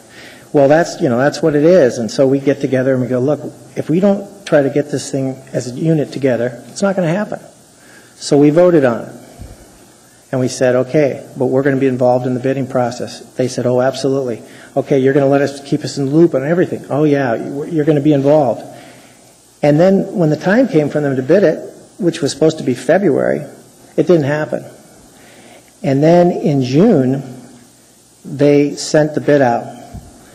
And 5 days after that, we got certified notices in the mail that said, oh, by the way, we put a sewer lift station with your project. We just combined it together. After all this time of years and years and years, they don't even publicly notify us and disclose that they're going to put 2 projects together and build this whole thing. We think that affected a majority of the costs of the inflation, not to mention that there was only one bid. One bid. Can I keep going? If you can summarize. I'll summarize. There was one bid. So we went into them and we said, hey guys, there's only one bid on the table, and it's a huge amount. And we weren't notified when you were going to put the bid out. We weren't notified that you were going to put the septic lift station in. And the bid said that the road could be built, may be built, but the lift station will be built. So we went to them and we said, AWW, it says right here May. So we as owners are telling you not to do it. We want to rebid it in the fall, and then we'll get a competitive bid process, 3 or 4 bids, and we'll do it next spring. And they said, well, no, we're doing it. So then I got a petition signed by more than 55% of the owners, and we handed it to them before they accepted the bid. Here, there's a petition. We're telling you, we're the owners. We have to pay 70% of the bill. Don't do it. Okay. Thanks. Yeah, they said no. So I'm asking for 2 weeks of public hearing so we can get people up here and tell you everything instead of just me. Yeah, thank you, sir. Okay. I may, whatever the Assembly decides will happen, Okay. but I personally am not real eager to do that since this has been on our agenda for some months now, and this is the December second public 3rd. hearing. December 3rd, Well, you have Thanksgiving, and then you have a holiday season, and you have people leaving town, and you got 20 years behind it. So it's Just give you my personal 45 days later All right. versus 6 years. Okay. Madam Chair. Thank you very much. Madam Ms. Drummond, do Chair. you have a question? Yeah, if I could just weigh in on the timing of this. Thank you, Mr. Fink. I appreciate it. We opened the public hearing on December 6th, I believe it was. We continued it December 13th. People did come and speak to us on both of them. Then we had a 5-week break. That's another issue we need to talk about at some other time, but that really makes it seem like it's a whole lot longer than it actually is. It does. So this is actually the third meeting to which we have continued this item, which is very important to my constituents in this neighborhood. And I would appreciate the consideration of the Assembly to continue it as long as we need to. Thank At you. this point, let's get through public testimony. Thank you, sir. No questions? Does anyone have any questions? Ms. Drummond, did you have any additional questions? I saw you in. No, not right now. Thank you, Ms. Fink. Okay. Anyone else would like to testify?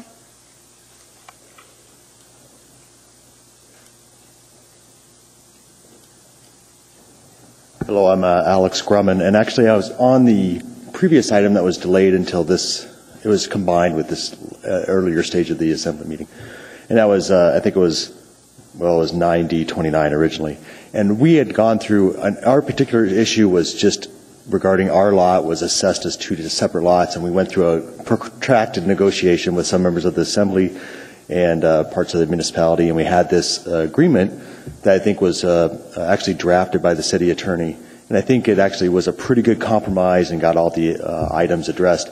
And regardless of what happens with the levy and how that's assessed and so forth, I'm hoping we can move forward with this item tonight We will separately. be voting on that, sir. Very good. Thank you. That's all. Any questions? No, sir. All right. Anyone else?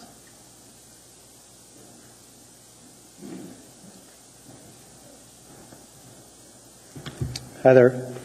My name is Doug Quist. I live at 3301 Iliamna Avenue, and our family owns lots 14A, 15A of Park Subdivision and lots 9 and 10 of Turnagain Heights.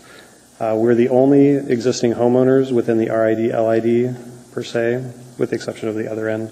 There's one individual home.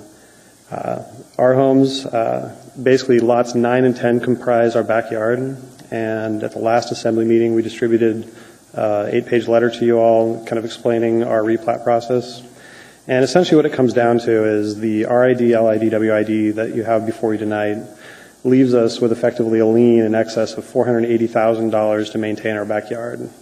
And that's to pay for sewer, water, and road improvements that don't provide a benefit to us. And for the record, we objected to this from the onset, that our inclusion in the special assessment district was not appropriate as such, and that the intent of any special assessment district is to supply added value to the properties affected. And we contended that there is no added benefit to us, but there is indeed a net detriment. In 2003, prior to the formation of the special assessment district, we initiated our own long plat process, which was platting case S11202, to vacate the platted alley between Lot 10 and our 2 homes at 3301 and 3315, replat the 4 lots into 2, and essentially configure them as they are used currently and as we always had intended. And essentially our preliminary plat was approved in 2004. We had 2 extensions because of all the protracted craziness with the RID, LID, WID.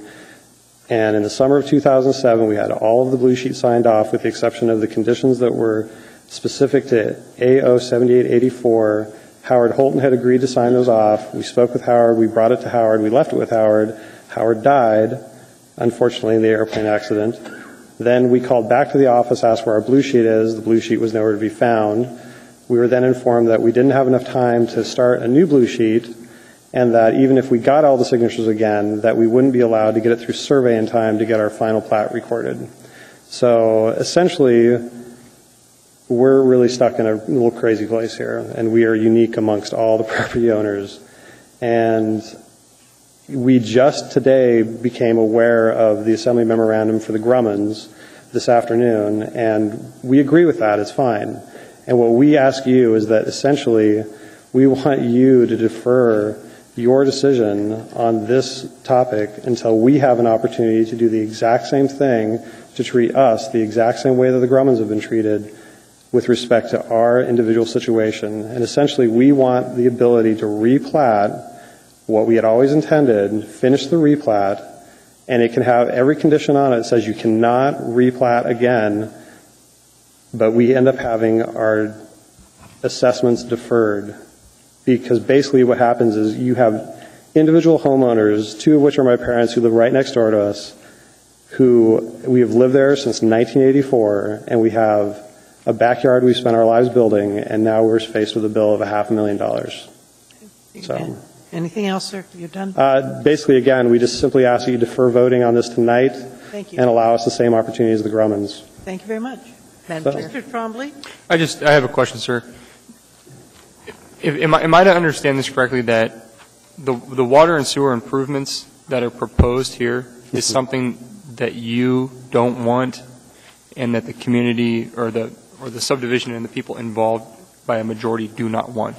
No. What happened was, so all of the property owners for the RID, LID, WID, they all voted on this, and it has to be a simple majority of 51% to approve the sewerage, the water, and the road improvement. So we voted against it all the time, because essentially it's like all the property in front of us, and at the end of the day, we don't really care if they develop. We just don't want to be put in a position where we're subsidizing other people's development of land that is not beneficial to us. And and it's in kind of complete conflict with how the RIDs are set up, is you're supposed to have a benefit, and we don't have a benefit. We actually have a net detriment.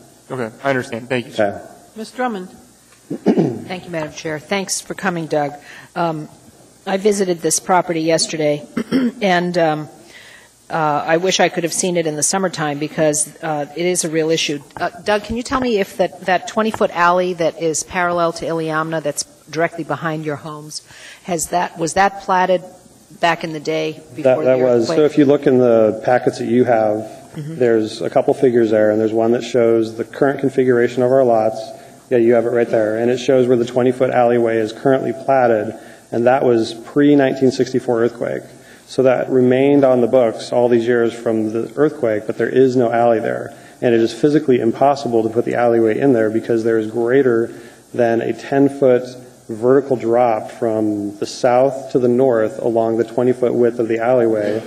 And in fact, there are 3 retaining walls. There's one in the back of our house, one in the back of my parents' house, and one in the back of Diane Wilkie's house, which encroach partially in different dimensions into that alleyway, holding back the soil which sloughed off in the earthquake. So that alleyway does not exist, could not physically exist. And I mean, to put things in perspective here too, this is a long plat process, which was really the issue, because it had a huge slew of requirements that were required under AO 70 to 84. Had that alleyway not existed on the plat, this would have been done in 30 days. And there would have been no review process. It would have been very straightforward and simple. But because it was under AO 7884, we were held to the standard of having to contest this alleyway that doesn't exist, which will never exist again, to prove to everybody that it's not there. And I mean, it went to the fire department, and the fire department was like, well, you need to turn around. It's like, there is nothing to turn around down there. There is no road, there is no alley, there's no nothing. Anything else, Ms. Drummond? Not right now. Thank you. So, Thank you, sir. No yep. further questions? Any other questions? No. Thank you.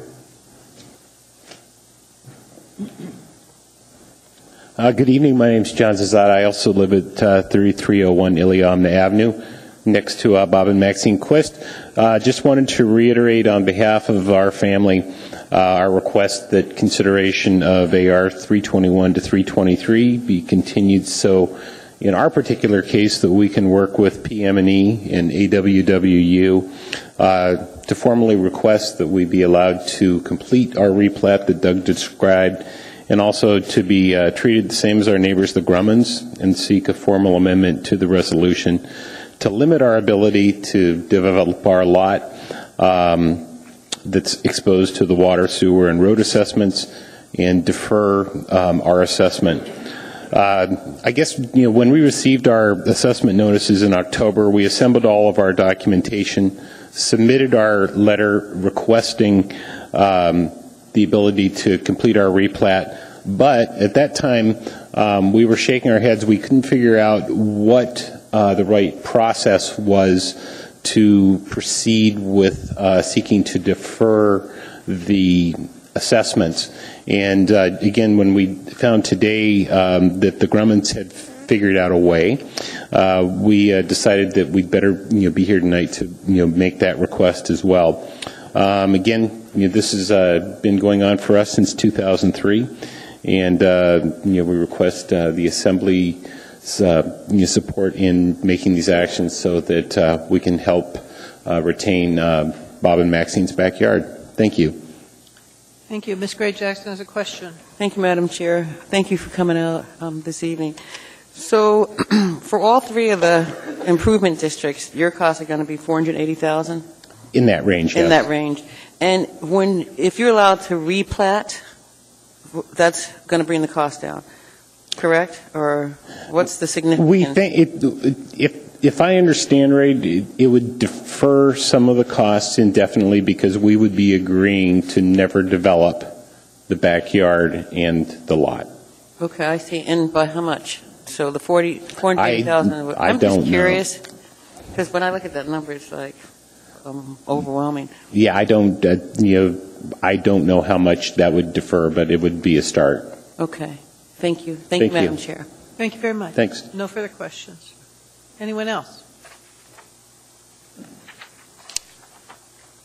Thank you. My name is Cable Starlings, and my wife and I own Pete's Lot 1. Pete's Lot 1 is the farthest lot to the west and the south of the subdivision. It's that drawing on your Exhibit B, that map that's on there. Pete's Lot 1 is the farthest one to the left and back.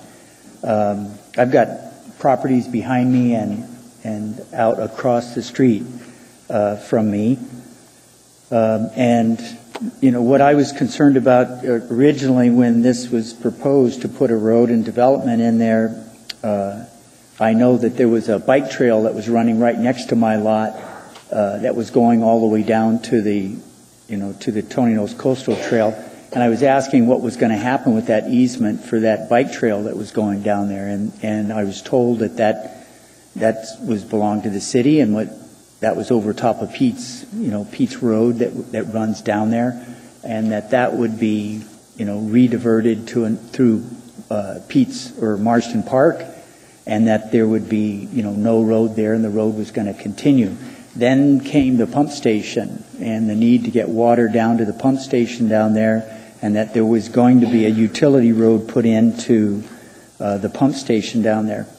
As a result of that, I kind of watched that whole development as it happened out in front of my lot. And what exists there today after the development that I sort of tried to complain about along the way was there is now a drain and a 6-foot drop between the road level. I'm 6 foot tall, and there's a 6-foot drop between the road level and down to a drain in front of my lot, and then there's a 30% grade up to where my lot is there. And when that was all going in, I was talking to the construction about, what are you guys doing, out in front of my lot? And they said they're shaping the road around, and there's going to be, a water line run through there, and there's also going to be snow removal that was going to be dumped in front of my lot. And I sort of said, wait a minute, how about if I bought that land between my lot and the road, and so that I can control what happens right in front of my lot? And they said no. I went to the city, had a meeting with everybody, said no, you can't buy that. It's about 3,000 square feet of city-owned land between me and the new Marston Road. When that all got done, there ended up being a hole in front of my lot that is 6 foot tall from the bottom of that drain to the top of that road. There's a stop sign in front of there. There's a little utility road that goes down to the pump station, and I've got no access now to Marston. And so I'm going to have to negotiate with the city to come off that farthest corner of my lot to get onto Pete's Place to get out to Marston. And I told them about this. I had Ernie come out and he looked at it. I had this gentleman over here come out and a couple of other road people. And when we were out there looking at it, they all agreed, you got no frontage here. We're going to have to get permission for me to come off the corner of my lot out on Pete's Place and then out on Marston. And they said they would give me consideration. When it was all done, no consideration. Ernie was out. He took a look at it. We all agreed when we were out there that there was no frontage and that was going to be a consideration. When it all got done, nothing was done. Even though I went to all the meetings, had my assembly member come out, he agreed, they agreed. When they went back into their offices, same. Okay. Thank exactly you, the same. There are questions for you. Okay. Mr. Honeman, you're first. Thank you, Mr. Sergeant. But you say you own lot 1 block? Pete's lot 1 right there. Block? Block 1, yeah. Okay. I see on the exhibit here, I'm a little confused. It says lot C, but it doesn't have a block number or a lot number on it, just a block C in the very corner. It's kind of a triangle piece. Is that not your property? It's that highlighted lot says lot 1, and then there's a lot 2 up above it. That's Pete's lot 1 and 2, and I own Pete's lot 1. So the lot that's not indicated with a number on it, but just says block C, the triangle piece, is that the one you were trying to buy? Yeah, the stuff that was right in front, yeah. That would front up against Marston. Okay. And I was going to buy that to control what happened in front of that, but they didn't want to sell it to me. Ms. Drummond. So thank you for coming, Mr. Starling. You're welcome. So you are being assessed for all 3 parts? Yes, 100. I'm being assessed the formula that's designed to determine how much you pay is access, frontage, and square feet.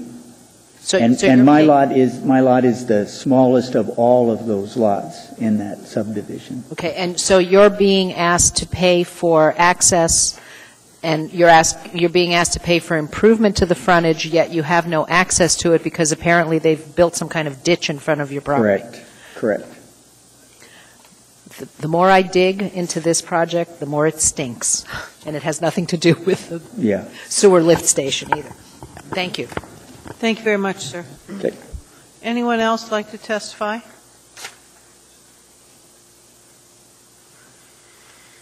Hearing and seeing no one, I'm going to, are you coming forth, sir?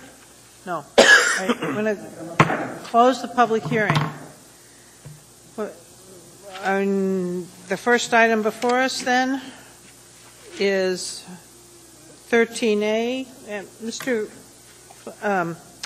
Hall, did you want to make a motion at this point? Yes, I definitely want to make a motion to carry this over to the next meeting. In regards to the continuing the public testimony.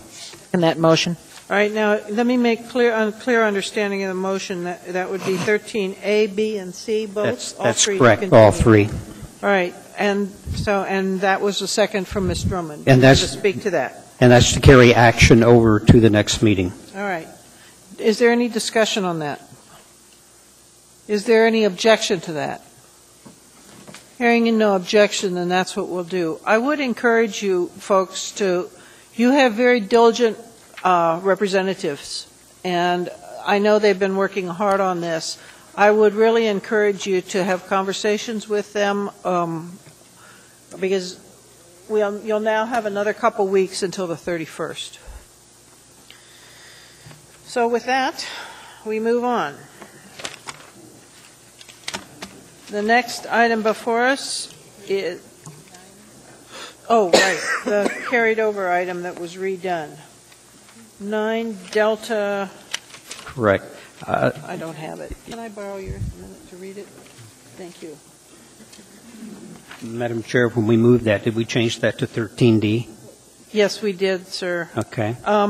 Basically, this is the item on the notice of the property restriction imposed upon Alexander J. and Carla M. Drummond on the described real estate, Lot 8A, Block K, Turnagain Heights subdivision, according to official plat, 2004-146, filed in the Recorder's Office, 3rd Judicial District. Move to approve. Second. Is there discussion?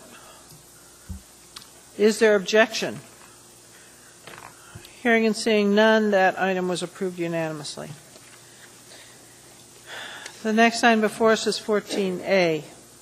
This is AO-122. It's an ordinance amending the zoning map, providing for the rezoning of approximately 10.46 acres from R6SL, suburban residential large lot with special limitations, per AO 84-143, to PLIP, Public Lands Institution, for Eagle River Valley Subdivision Tract B, generally located at the confluence of Eagle River and South Fork of Eagle River, accompanied by AM 697. Anybody like to speak to this matter, please come forward.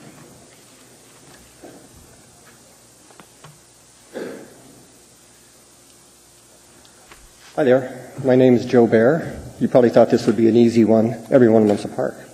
I do too.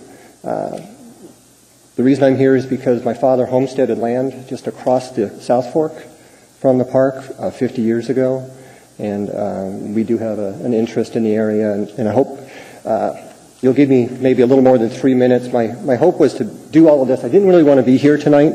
I wanted to go to the hearing and do that, but when they sent us the notice, they told us the meeting would be here. It was in Eagle River, and we weren't able to attend that. I did talk to the people by phone, and I did listen to the audio transcripts. I appreciate you being able to do that. So I'm here for you now. So they got rid of me. You have me. One of the things I want to let you know is I'm not really against the zoning as such. I just feel like it's 25 years too late. As a result of taking 25 years for something to happen, if you could tell me that by zoning this today, that some activity would happen soon, I'd be all in favor of the zoning going through, but I know that's not reality. What's going to happen is what's happened before. It was dedicated park when it was purchased, and nothing has become of it. A couple concerns I had were the inaccuracies given by the zoning and planning, one of them being the fact that they said that there was no road access to it. I see that they've amended it since I've talked to them, and there is actually road access to this area. There's a 100-foot easement right away, and there's a 60-foot, so you can get to it from two different directions. And on the land itself, it would have been obvious if they had started this 25 years ago because there was a bridge on your land. And the bridge has since, because of neglect about 97, I think, it finally collapsed. The abutment finally gave way. As a result, it's no longer there. Why that happened was because Chugach State Park gated all access to the area. We do have a key we can get in and out. So we have 25 years of neglect. It's a 2-mile stretch of road. We do get a key to get to our land still, but all repairs are taken, we do it ourselves. I take hand pruners and a chainsaw and do 2 miles of road. So when the road, it's stated here that access should not be a concern, I think access is a concern. I don't think Chugach State Park wants road access. Locking the gates kind of gives that away. The other thing that they said was, the concern was the fact that, I'm sorry. Go ahead. Just, you're going to have to summarize, though. Okay. The other factor of concern was that John Rada said at the meeting that he had no plan for the park at this time. He was waiting for Chugach State Park management plan. If you read the draft of that, it has no mention of the South Fork Park. No mention. It's out of it altogether. It has no mention of the roads that used to exist there. In fact, those are now considered trails, and they are under the Eagle River Greenbelt Trail Plan. The road has been eliminated, which gives us a conflict. They wanted us to ride our car on those trails. Well, that's ridiculous.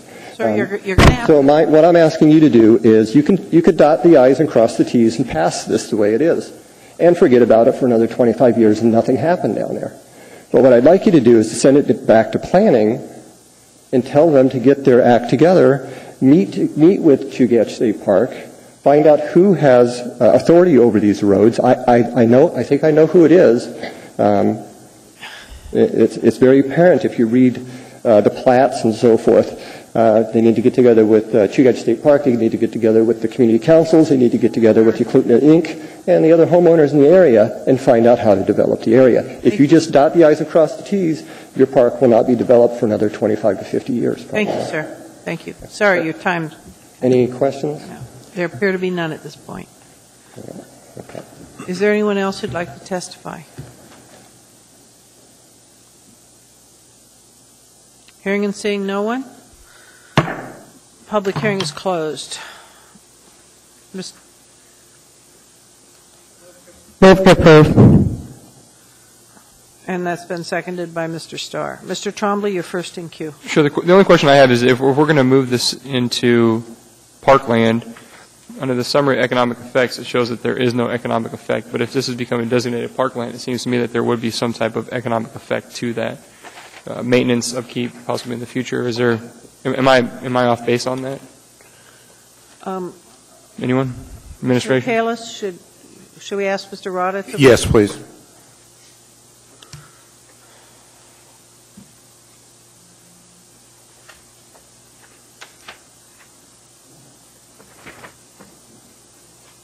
Excuse me, through the chair, Mr. Trombley, your question was referring to the C attachment? Yes, sir. We have, as I've testified before, we have no plans for the development of that park. The history behind it was, if you go back many, many years, there was a ski resort that was actually planned in the area, and that went by the wayside, and the bridge went away, and really there's it's local use, if you want to call it that. It really doesn't provide any direct benefit at this time. The Eagle River Greenbelt Trail has been on again, off again, funded, unfunded, 5 routes, finally one selected. The state has absolutely no plans, no money. We have no intention of trying to shoehorn something in that really becomes a problem for the general area. There's been discussions about having an additional access, and actually there were funds for a bridge to replace the old one. Unfortunately, that's also in one of the wildlife corridors. So when we tried to recite the bridge, actually that was going to cut over and attach to the Bears property. And we didn't think that was appropriate as well. So those funds were diverted, and there are no plans at this point either for access to the bridge. We have to wait for the state. So we have no development plans, and I see none in the near future. So there is no summary of economic effects that will be a burden to us. Thank you, Mr. Rada. Okay. Mr. Honeman? I guess it's the same question. I recognize that it appears that in 1990, then I believe the administration requested, it was dedicated by the Assembly as a park in 1990. And I guess the testimony of the gentleman ahead of us basically stating, if we've got a designation, and I recognize we don't necessarily have to do anything with it, but do they have any strategic long-term parks plan, including this parcel at all whatsoever? No, there has been no formal discussion for the use of this particular parcel. This is an administrative oversight, quite honestly. When the park was acquired, it should have been zoned properly. It doesn't change anything. Seeing no one else in queue, please vote. Mr. Flynn? Yes.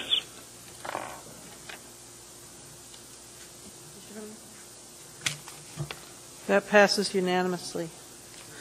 The next item before us is 14B. This is AR3. It's a resolution approving an alcohol beverage conditional use for a beverage dispensary use and license number 2988 in the I-1 district for F. Scott and Ernest LLC, DBA Little Italy Ristorante, at 2300 East 88th, located on Moorhead Number 3, Lot 1, less S10. Thank you.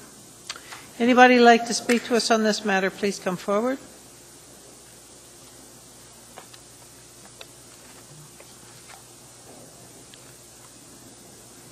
Hearing and seeing no one, public hearing is closed. Motion to approve. Is there any discussion? Hearing and seeing none, please vote. Mr. Flynn? Yes. That item is approved. Mr. Honeman is out of the room and so is excused. That item is approved by 10 votes. The next item before us is 14C. This is AR4.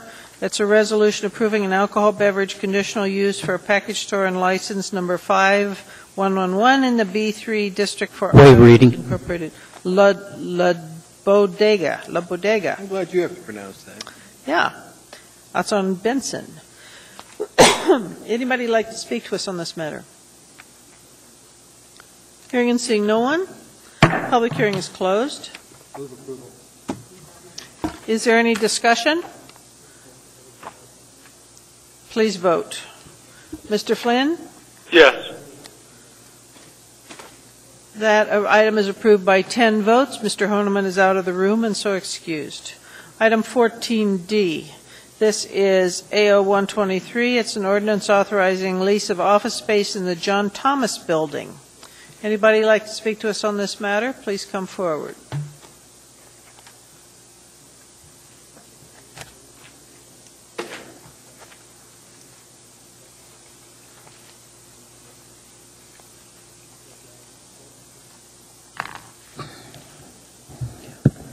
Hi, everyone. Thank you for the opportunity to come and speak to you concerning John Thomas Building. We are currently tenants in the building. We individually have been providing services, and we meaning Nubian Sisterhood in the community, over the past 20 years. 2 years ago, we joined forces providing legal and social advocacy and sought office space in the John Thomas Building from the Older Person Action Group, which at the time was controlled 90% of the, who controlled 90% of the space. The screening process was very stringent and required a great deal of documentation. Nonprofit status, tax letter, mission statement, and business license. We thought nothing of it, as the John Thomas Building is for nonprofit organizations. We understand that there was screening process. All requested documents were submitted, and office on the second floor was identified as a possibility. Later, we were told that the office was not available to us, and instead we were renting a small space formerly used as a storage unit on the fourth floor as a temporary office until other spaces were available. We were able to carry out our most basic function and meet with our clients, but because of the area, it's not wired as a regular office space.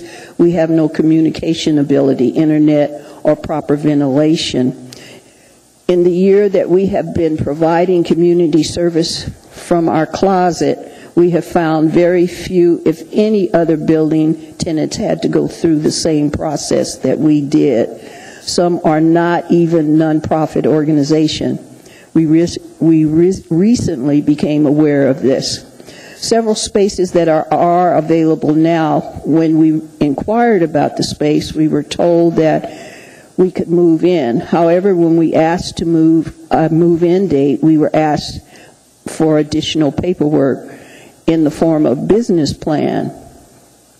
When we asked if any other tenants had submitted the business plans, we were told that we had to go through the municipality real estate office because of OPEC no longer controlling the space on the fourth floor.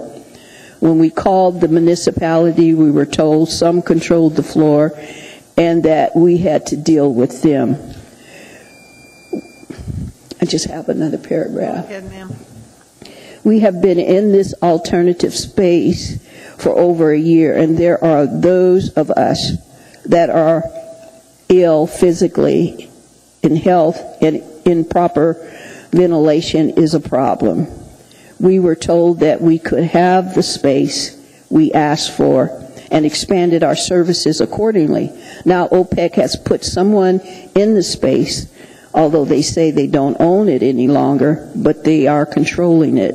We feel ill-treated and that we have been discriminated against in that no other tenant has had to submit to background checks, provide paperwork, and make the concessions that we have had to. The community clients coming to our office for help are every bit as important and deserving as those served by other nonprofits and profit organizations in the building. Since neither of the entities we are currently dealing with have any authority to address our situation, we ask for the Assembly to intervene so that we can move forward. Thank you, ma'am. And we didn't catch your name. If we could have that for the record. Yes, Donna Brooks. Right. Nubian Sisterhood is CEO Laura Walden. Very good.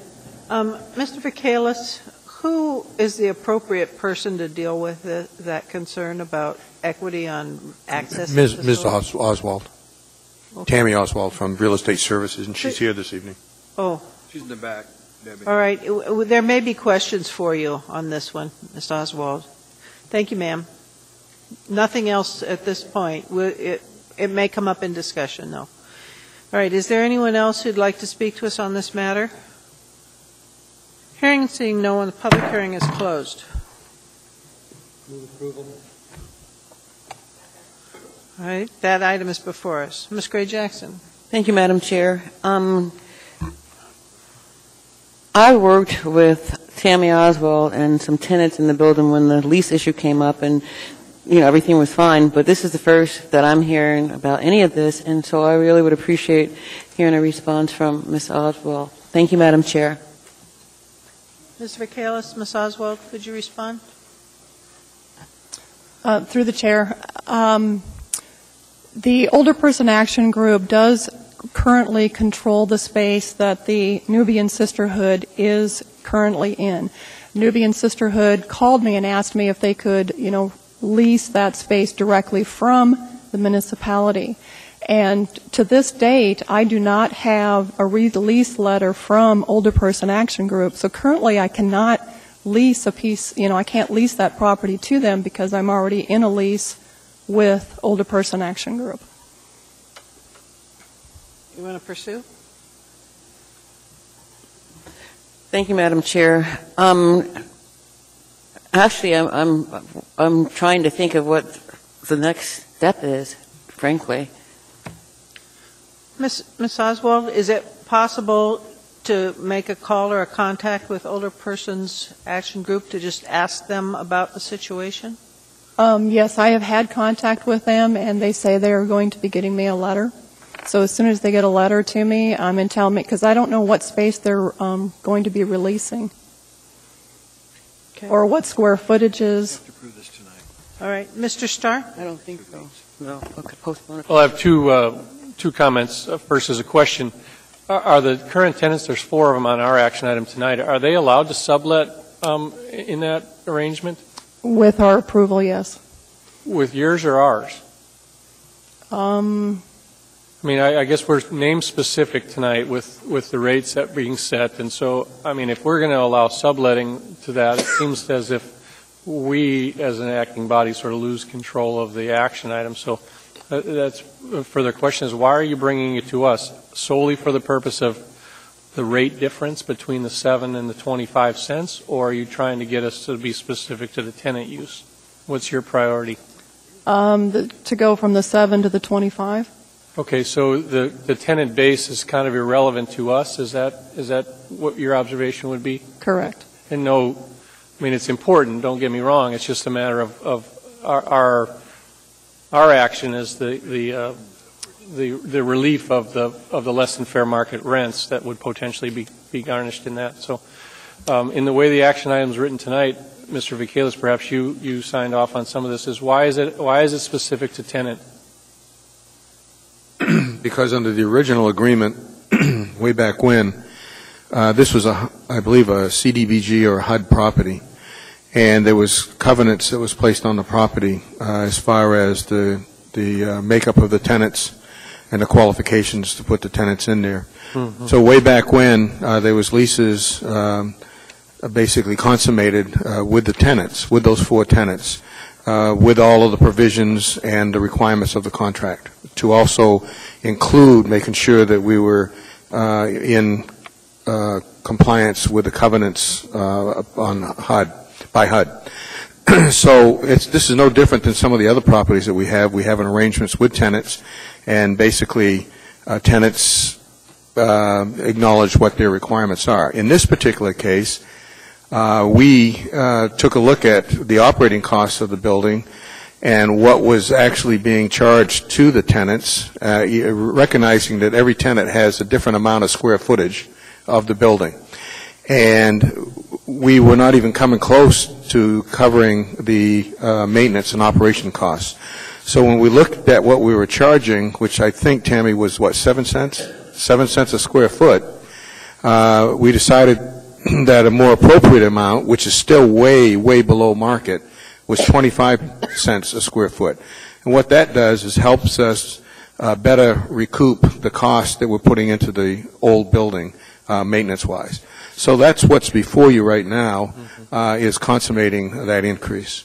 I get that part. What about the sublet question that I had earlier? How is that going to be addressed if we move action tonight? Well, we'll go back and look at the contract and see what the contract allows. If the contract allows for subleasing, it will also say by, who has the approval authority on that, I believe. I'm sorry?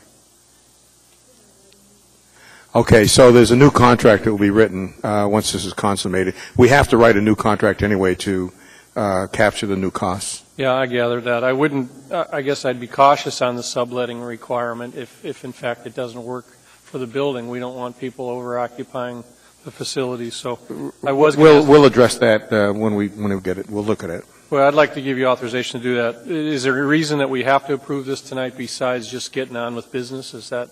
It's in the budget. We programmed it for the budget. All right. I appreciate that. Thank you. Ms. Gray-Jackson. Thank you, Madam Chair. I think we're talking about a couple of different issues here. Based on the document that is before us, it's dealing with the lease, but the testimony from Donna here talked about something totally different in terms of OPEC and subleasing. And I almost feel like it may be something for our Ombudsman's office to look into, Madam Chair. And I believe that. I'm going to pursue that. All right. Thank you, Madam Chair. Thank you. Mr. Trombley? Speaking to the contracts, when you write the contract, the subleasing has to be to another nonprofit, right? If a nonprofit subleases to a for-profit, does that rent then go up to market value, or do they only have to sublease to or are they only able to sublease to another nonprofit?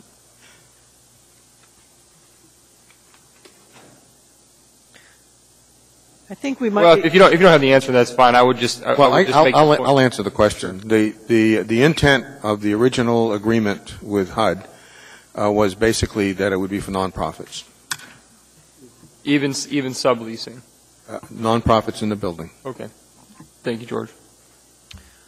All right. Seeing no one else in queue, this point, please vote. Mr. Flynn? Yes.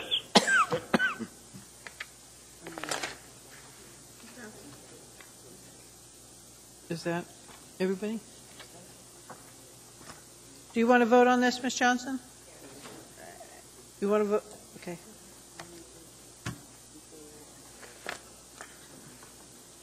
That item passes unanimously. I would urge you to be in contact with Ms. Oswald there for further concerns, all right? The next item before us is 14E, AO 124. It's an ordinance authorizing a non-competitive lease of an HLB parcel located in Section 15, Township 10 North, Range 1 West, SM Bird Creek to Chugach Electric. Anybody like to speak to us on this matter? Please come forward.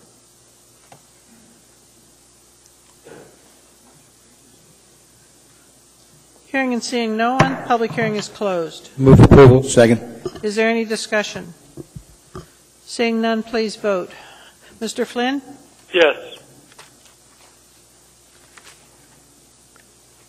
That passes unanimously. No, by 10.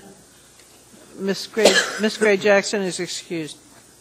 The next item before us is 14E. This is AO 124. It's an ordinance authorizing a non-competitive lease of an HLB parcel located in Section 15, Township 10 North, Range 1 West, SM, to Bird Creek to Chugach Electric. If you'd like to speak to us on this matter, please come forward. Hearing and seeing no one, public hearing is closed. Second. Mr. Starr.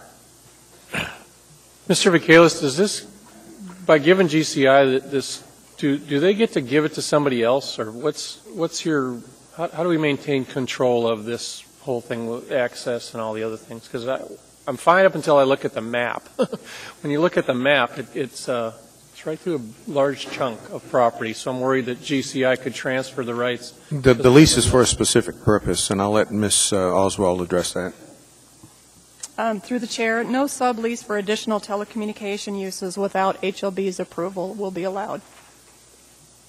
And how about their need to access it now that the cable's buried? Is the photograph accurate on what the property looks like now?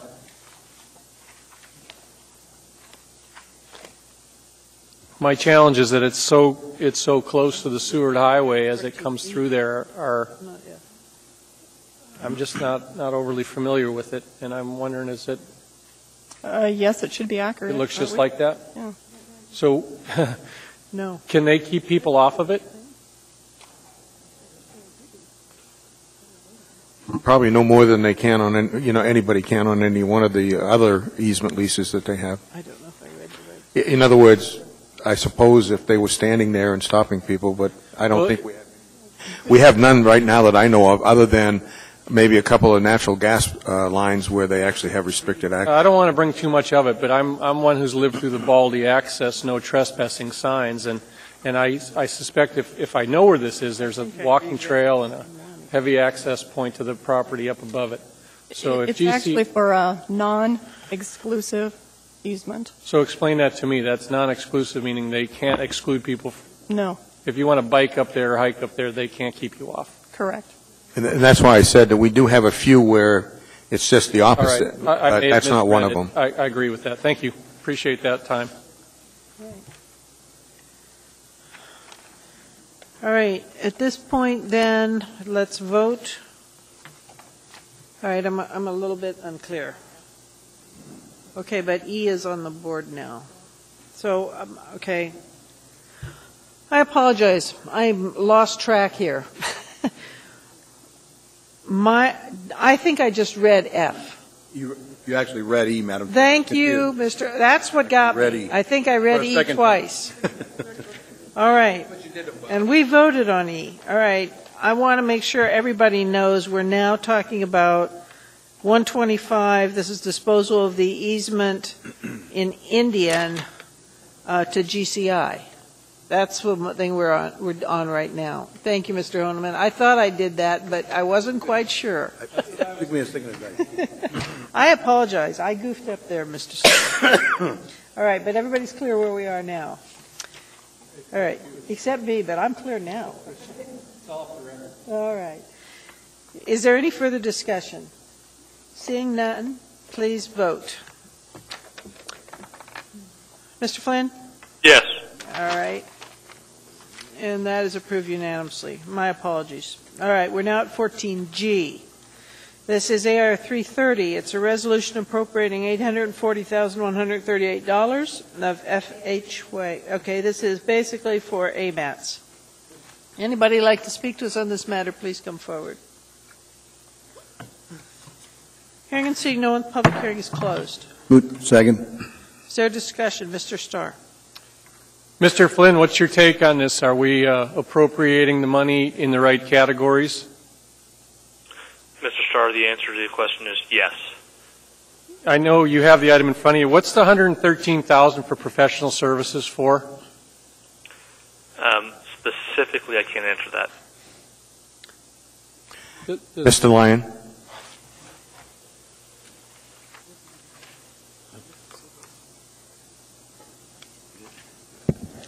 Madam Chair, Mr. Starr, my name is Craig Lyon. I'm the AMATS coordinator. We put a certain amount of dollars into that category. In this case, some of that money is going to modeling support for the AMATS transportation model.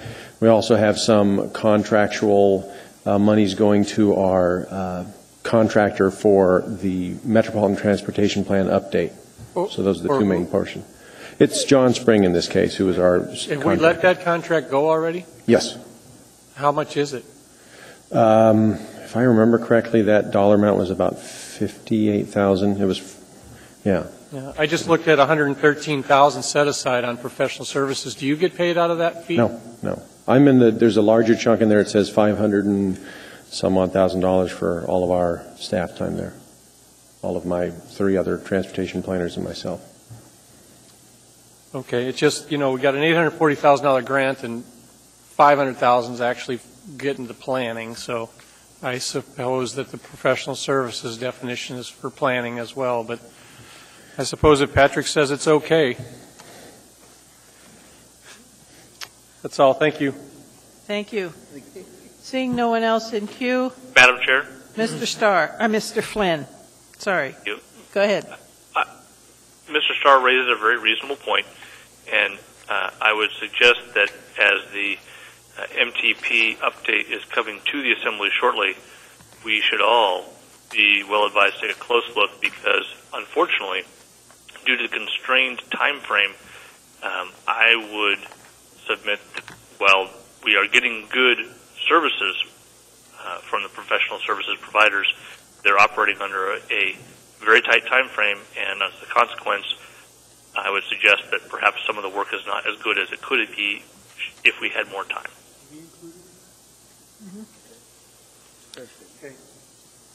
That said, I'll urge approval at this time. Thank you. Please vote. Mr. Flynn? Yes. That's unanimous. The next item is 14H, AR 331, a resolution appropriating $15,000 as a contribution from the 2011 operating budget area-wide fund, pupil basically, and $750,000 to the Public Transportation Capital Fund. Anybody like to speak to this? Please come forward. Hearing and seeing no one, the public hearing is closed. And the motion to approve was made by Mr. Birch, seconded by Mr. Traney. Is there any discussion? Seeing none, please vote. Mr. Flynn? Yes.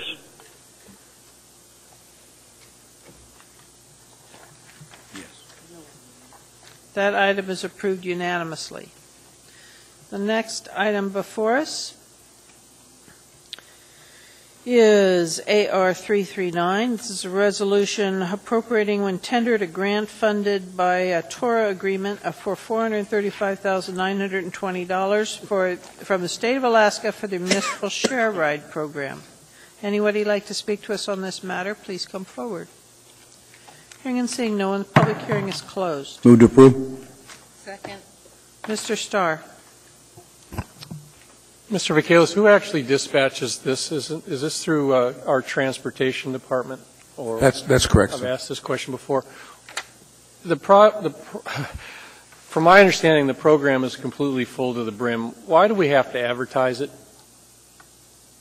I mean, we spend money after money putting that stuff out there, and it seems kind of foolish to continue to advertise a product where we can't put any more people into it. So, I mean, I hate to be facetious, but are we bound to the $12,800 in advertising? It just seems like. I'm not sure if we're bound to it. and I could find out. I don't know if that's a regulatory requirement of the grant or not. I don't know. Well, I've never done it before, but reappropriating on the floor on that. Ms. Mahoney, are we allowed to reappropriate on the floor?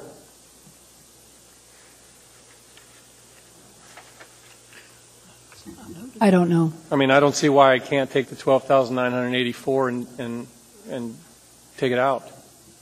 I don't know why you can't just do an amendment. Okay. Could I suggest something instead? Please.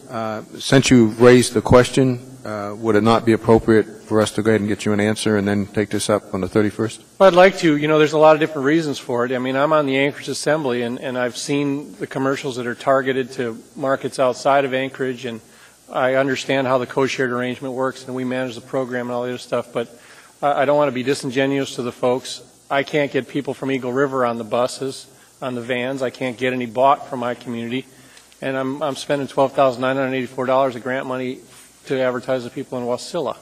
And I don't mind that, but it's not what I want to do. So I'm trying to change the trend. And besides, the commercials are dumb. So then I would request that you let us get the answer and, Okay, and we'd I'm take going it to up. on postpone 31st. the item then, because unless it causes you guys grief on the appropriations, I'd like to address it. It's all those public service ones that just don't seem to be money well spent. All right, so is that a motion, Mr. Starr? Yeah, move to postpone the action on the item until next meeting, which is the 31st. Second. All right, that motion is before us. Mrs. Gray-Jackson? Thank you, Madam Chair. Isn't the constant advertising part of the program? Because, you know, some people quit and then there's a vacancy. Thank you, Madam Chair. Mr. Michaelis? I was just going to say that could be, but I'd rather wait till Lance is here and we'll discuss it. All right. Is there objection to continuing this to the next meeting? Madam Chair, yes. Ms. Gray-Jackson? Lance is here. Oh. Mr. Hi, Wilbur, Lance. could you come forward, please? The motion on the floor, however, is what we're discussing. The motion is to continue. Can we push this off a couple weeks to give us some answers, or do you want to do it on the floor? 14I. That's Yes, your sir. appropriation for share ride. Yes, sir. I can attempt to address your questions now, if that's okay with you. What happens in the delay if I wait for 2 weeks? Nothing. Okay, thank you. Are there any other questions for Mr. Wilbur? Ms. Gray-Jackson? Thank you, And Madam then Chair. Mr. Train. Mr. Wilbur, since you're here, I'd like for you to address the questions this evening. Okay. Thank you, Madam Chair. Did you hear the questions earlier, Mr. Wilbur? No, I did not. All right, go ahead, Ms. There is still a motion to postpone.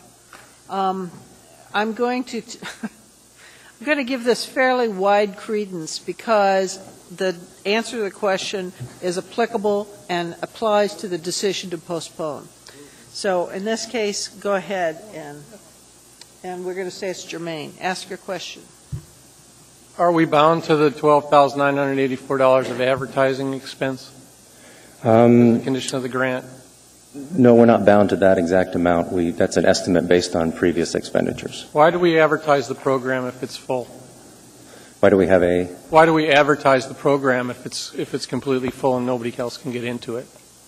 Well, for the Share a Ride program, the program's not always necessarily full. It's a matter of matching individuals that want to go from point A to point B, and sometimes we need at least 6 individuals going from point A to point B to fill or to add another van to the service. So we do have people that are on the wait list, if you will, because they're not all trying to come and go to the same place.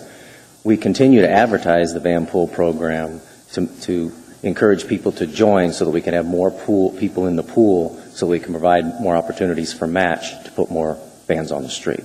So as much advertising as we can do for the program in a variety of different manners, the more people are attracted, the more van pools we have. Well, at our joint meeting, which you weren't at, we had the Matsu Borough folks and all the other ones out there, and they far outnumber us in the number of vans that they provide into our service, in particularly Chugiak Eagle River folks. We don't have any vans that I'm aware of servicing from there to here.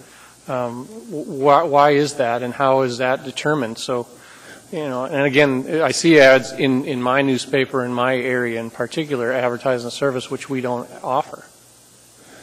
Well, there are through the chair, there are many individuals, many of our van pools, most of our van pools are folks coming from the valley to Anchorage, so coming to work here. We have a couple go to Girdwood.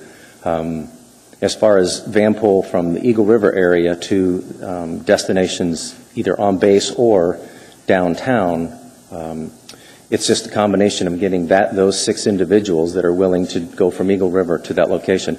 Many people, the distance is too short, so they just elect to drive. Many of our van pools, I think from Eagle River in the past, and many from the valley, they are destined for the base, or they're destined for the downtown area. So, Mr. Starr, it's a combination of getting the right amount of individuals in a certain location to go to the same or similar location. So it's not that it couldn't be successful in the Eagle River area. It's just having the density of riders that want to go to the same place. Back to the appropriation of the advertising dollars, you can understand my friction when we're taking out ads in Wasilla newspapers for a grant that's managed by us. And so my question is, what happens if we reappropriate the $12,984 somewhere else inside the grant? Does it free up dollars for you to be more effective?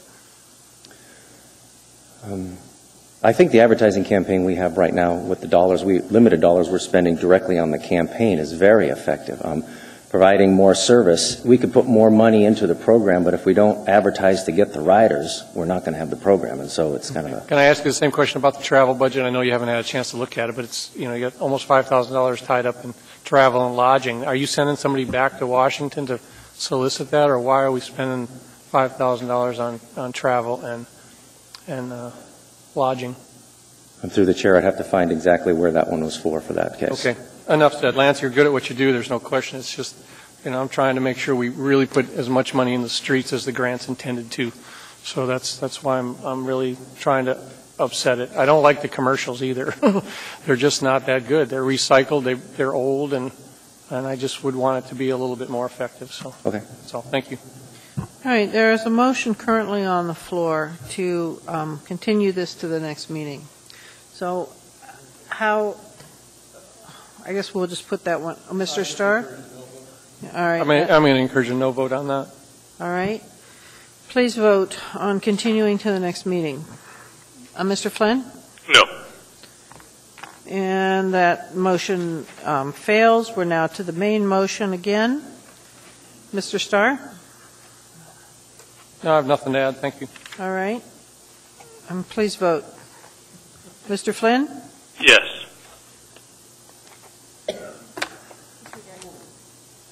Let it go. Do you want to read, Mr. Trombley, do you want to redo?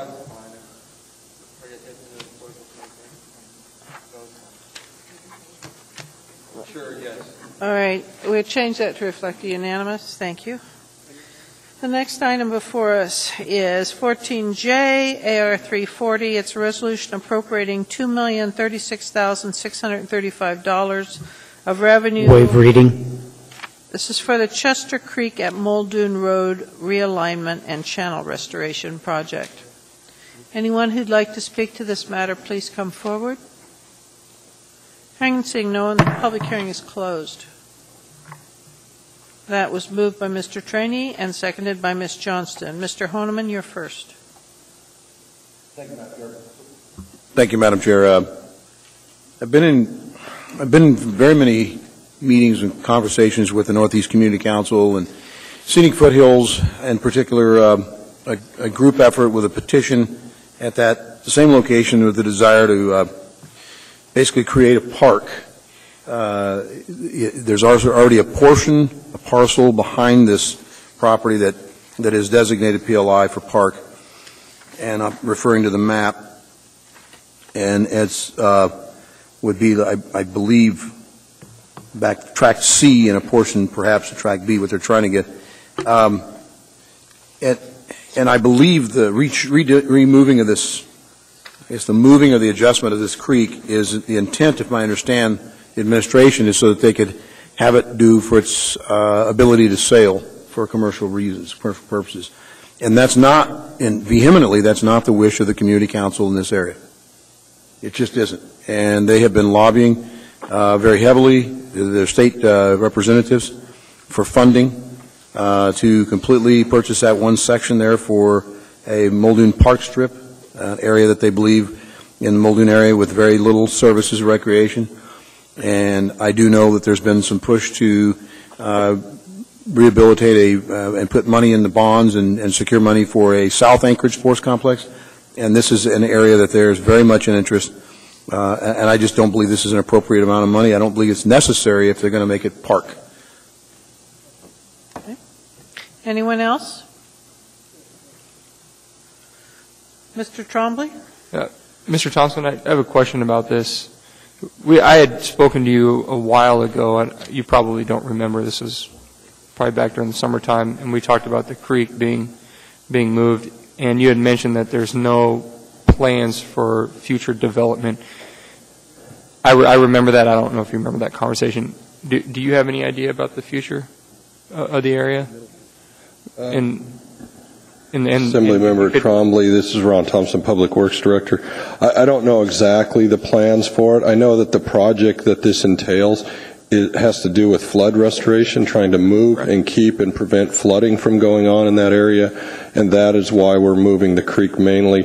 The rest, I don't exactly know the byproducts of that. Maybe the mayor's office does. That's fine. And I didn't mean to put you on the spot to ask for future land sales. I know it's out of your department, but I couldn't remember exactly what it was we discussed, why the creek was being moved in the first place. And I remember now it was for flood restoration. Right. Okay. Thank you, sir. Mr. McHales, did you want to weigh in on this?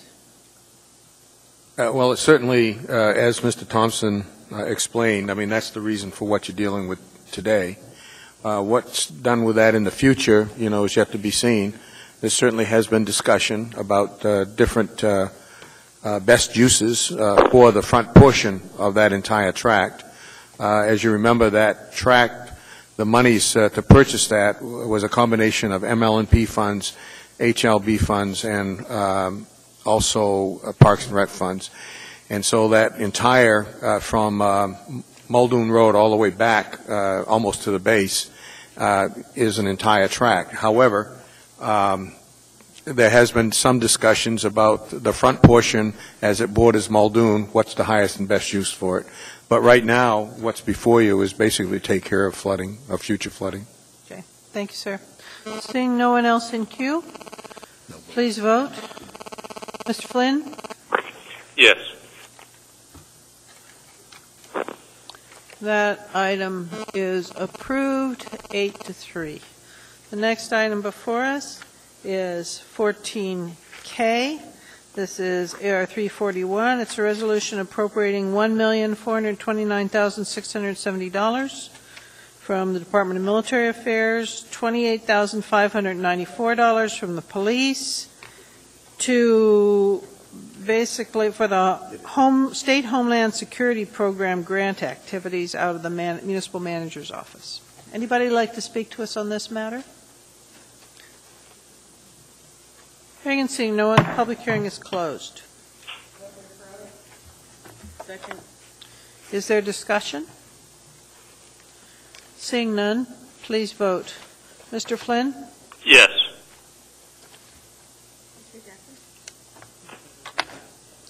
That item is approved unanimously. We are now at 14L. This is AR 344. It's a resolution appropriating $4,984,139 of state revenue sharing. Waive reading.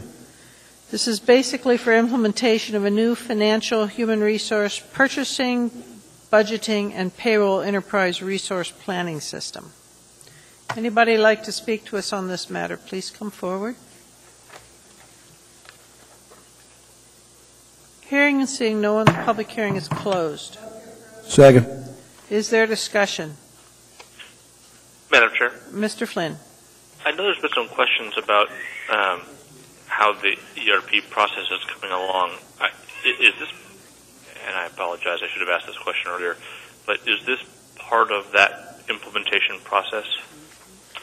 Ms. Vakales, did you hear the question? Or Ms. Certainly Mahoney? did, and Ms. Mahoney will answer. Mr. Flynn, is your question in regard to Synergy, which is the SAP project? Correct. That project is, at this point in time and on budget. I'm sorry, maybe I didn't ask my question clearly enough. Are these funds directed toward that project? Oh, I'm sorry, Mr. Flynn. Yes, they are. That's what I need to know. Thank you. Anything else, Mr. Flynn? That's all. All right. There appears to be no one else in queue. Please vote. Mr. Flynn? Yes. This item is approved unanimously. We're now at 14M, AR 349. This is a resolution appropriating $15,000 from the Historic Preservation Fund, cash pool interest earnings, and $400,600 from General Fund, and $27,000 from the Community Development Department, and $30,000 from the Assembly Department, for a total of $472,600. Contributions for the City View Upgrade Project. Anybody like to speak to this matter? Seeing no one in public hearing is closed. Move to approve. Or second. Is there any discussion? Seeing none, please vote. Mr. Flynn? Yes. That item is approved unanimously. We're now at 14N, which is AR 350, a resolution appropriating an amount not to exceed $175,000 from the State Department of Public Safety as a grant, and $3,848 Waive reading. Operating budget for a provision for the sexual assault response team examinations. Is there anyone who'd like to speak to us about this?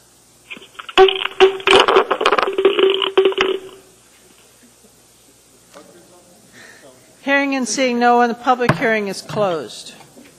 Second. My apologies. Is there any discussion? Seeing none, please vote. Mr. Flynn? Yes. That item passes unanimously. We're now at 14O. This is AR 351. It's a resolution appropriating $8 million to MLNP Operating Fund for increased energy production costs. Anybody like to speak to us on this matter? Hearing and seeing no one, the public hearing is closed. This was moved by Mr. Trainee and seconded by Ms. Johnston. Is there any discussion? I have a question. Go ahead, Mr. Flynn. Is there an estimate on, my understanding of this is that basically this appropriation is to cover production of power that we then sell to other utilities in the rail belt.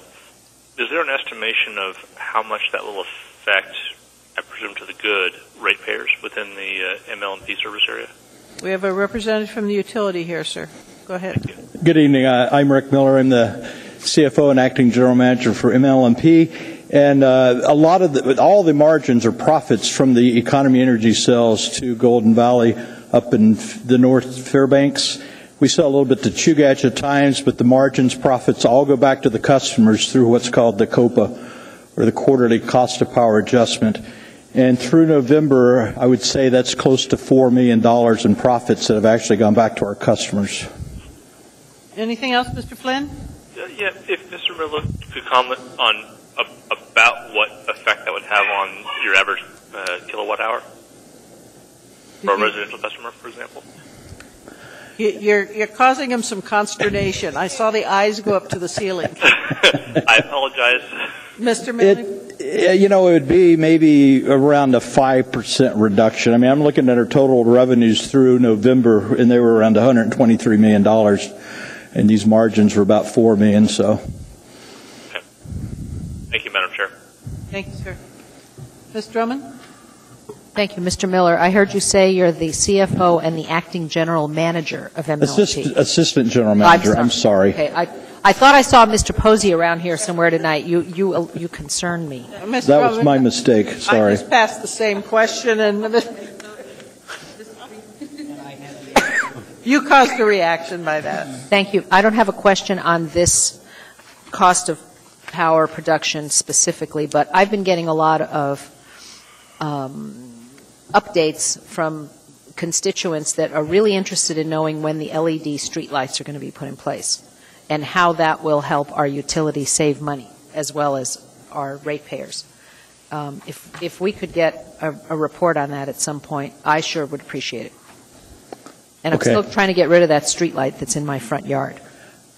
I'm not sure about that. I'm not sure if that's MLMP or if that's more the city itself that replaces such streetlights.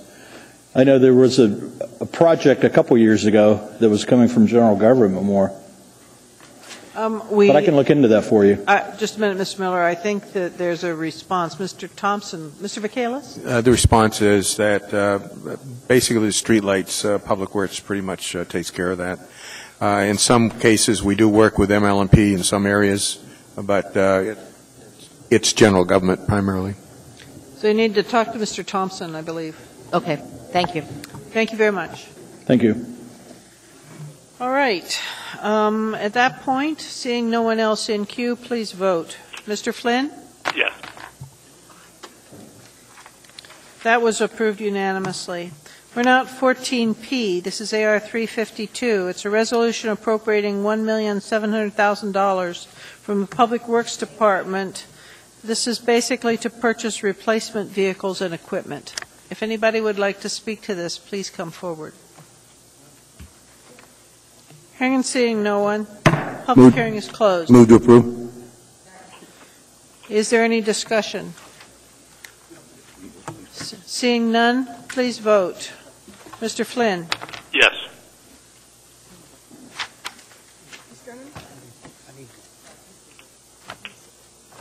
That item is approved unanimously. That concludes our regular agenda. Is there anyone in the audience that would like to speak to us on non-agenda items? Hello, Mr. Dutton.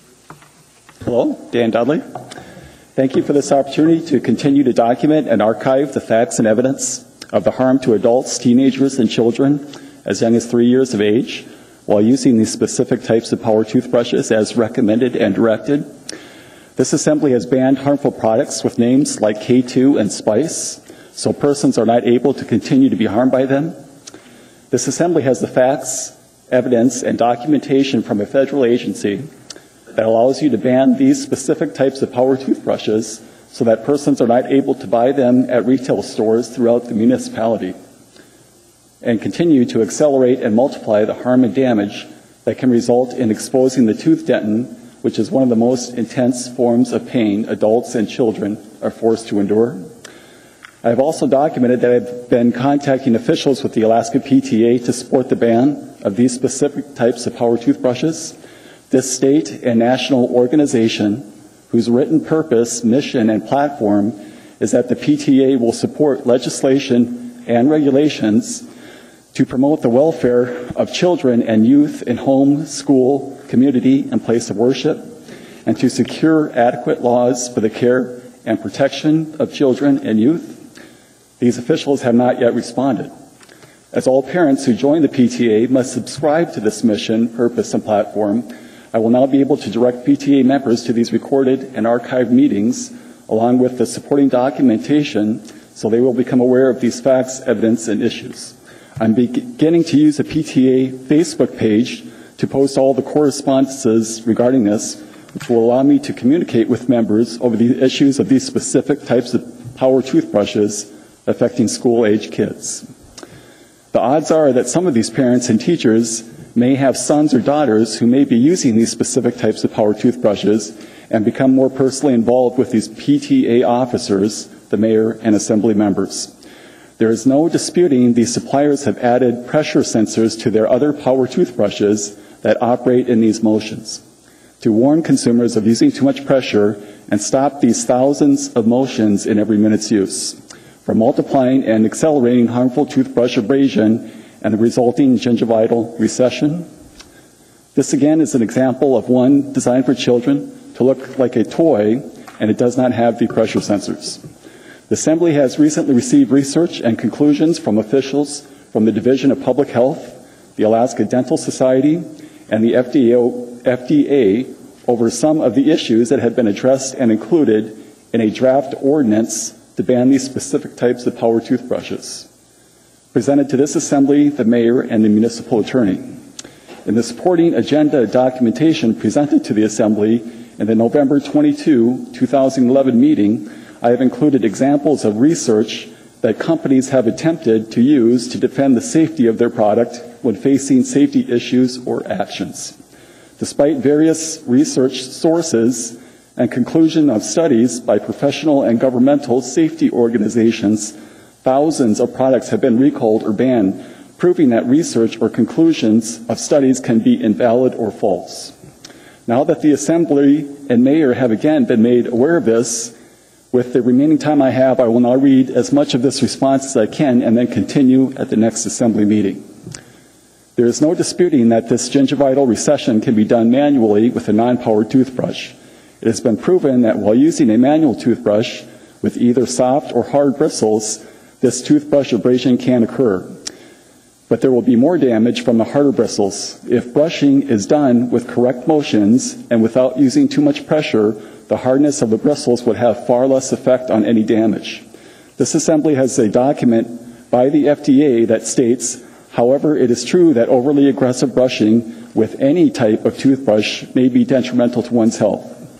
It has been fully explained and detailed in the draft ordinance how it is impossible to cause any damage if no motions are made against the gum tissue.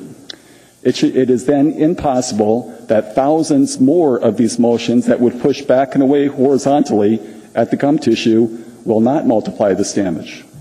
The issue that is disputed and to which this recent research and conclusions attempts to address is that these specific types of power toothbrushes do not multiply any more abrasion damage while being used as recommended and directed than could be done while brushing manually.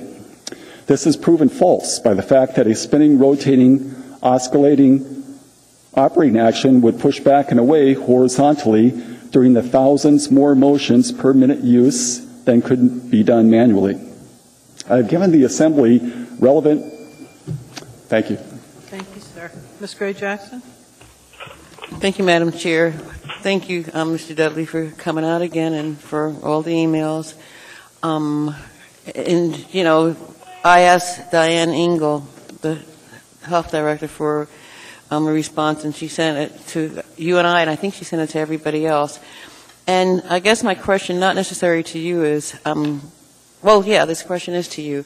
Have you contacted any state legislators on this issue?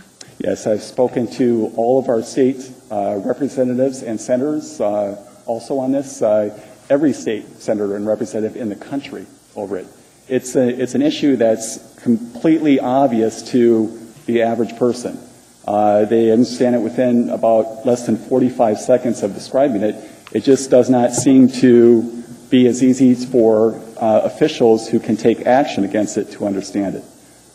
Mm-hmm. Yes, I have contacted all the, and again, I've given you evidence of that with the consumer complaints, 60 formal consumer complaints filed with the state of Alaska over this issue. Mm-hmm. Also, the letter from Don Young, our congressman, saying he will help in this recall in any way he can. Mm-hmm. Although you're dealing with a federal agency which has been proven time and time again, which I have given this Assembly records and examples of not taking action over a product that has the state or the municipality has taken action where the FDA will not. Mm-hmm. And I guess, I'm wondering, can the Assembly really take any action? And I'm not necessarily asking you that question because we did do ordinances on drug-related stuff in this community, but then at the state level, they also had to do something. So what response are you getting from the state? I've got no response whatsoever, and I'm to my end of it. This Assembly could take action as they first took action with the latest issue discussed, the K2 and the spice.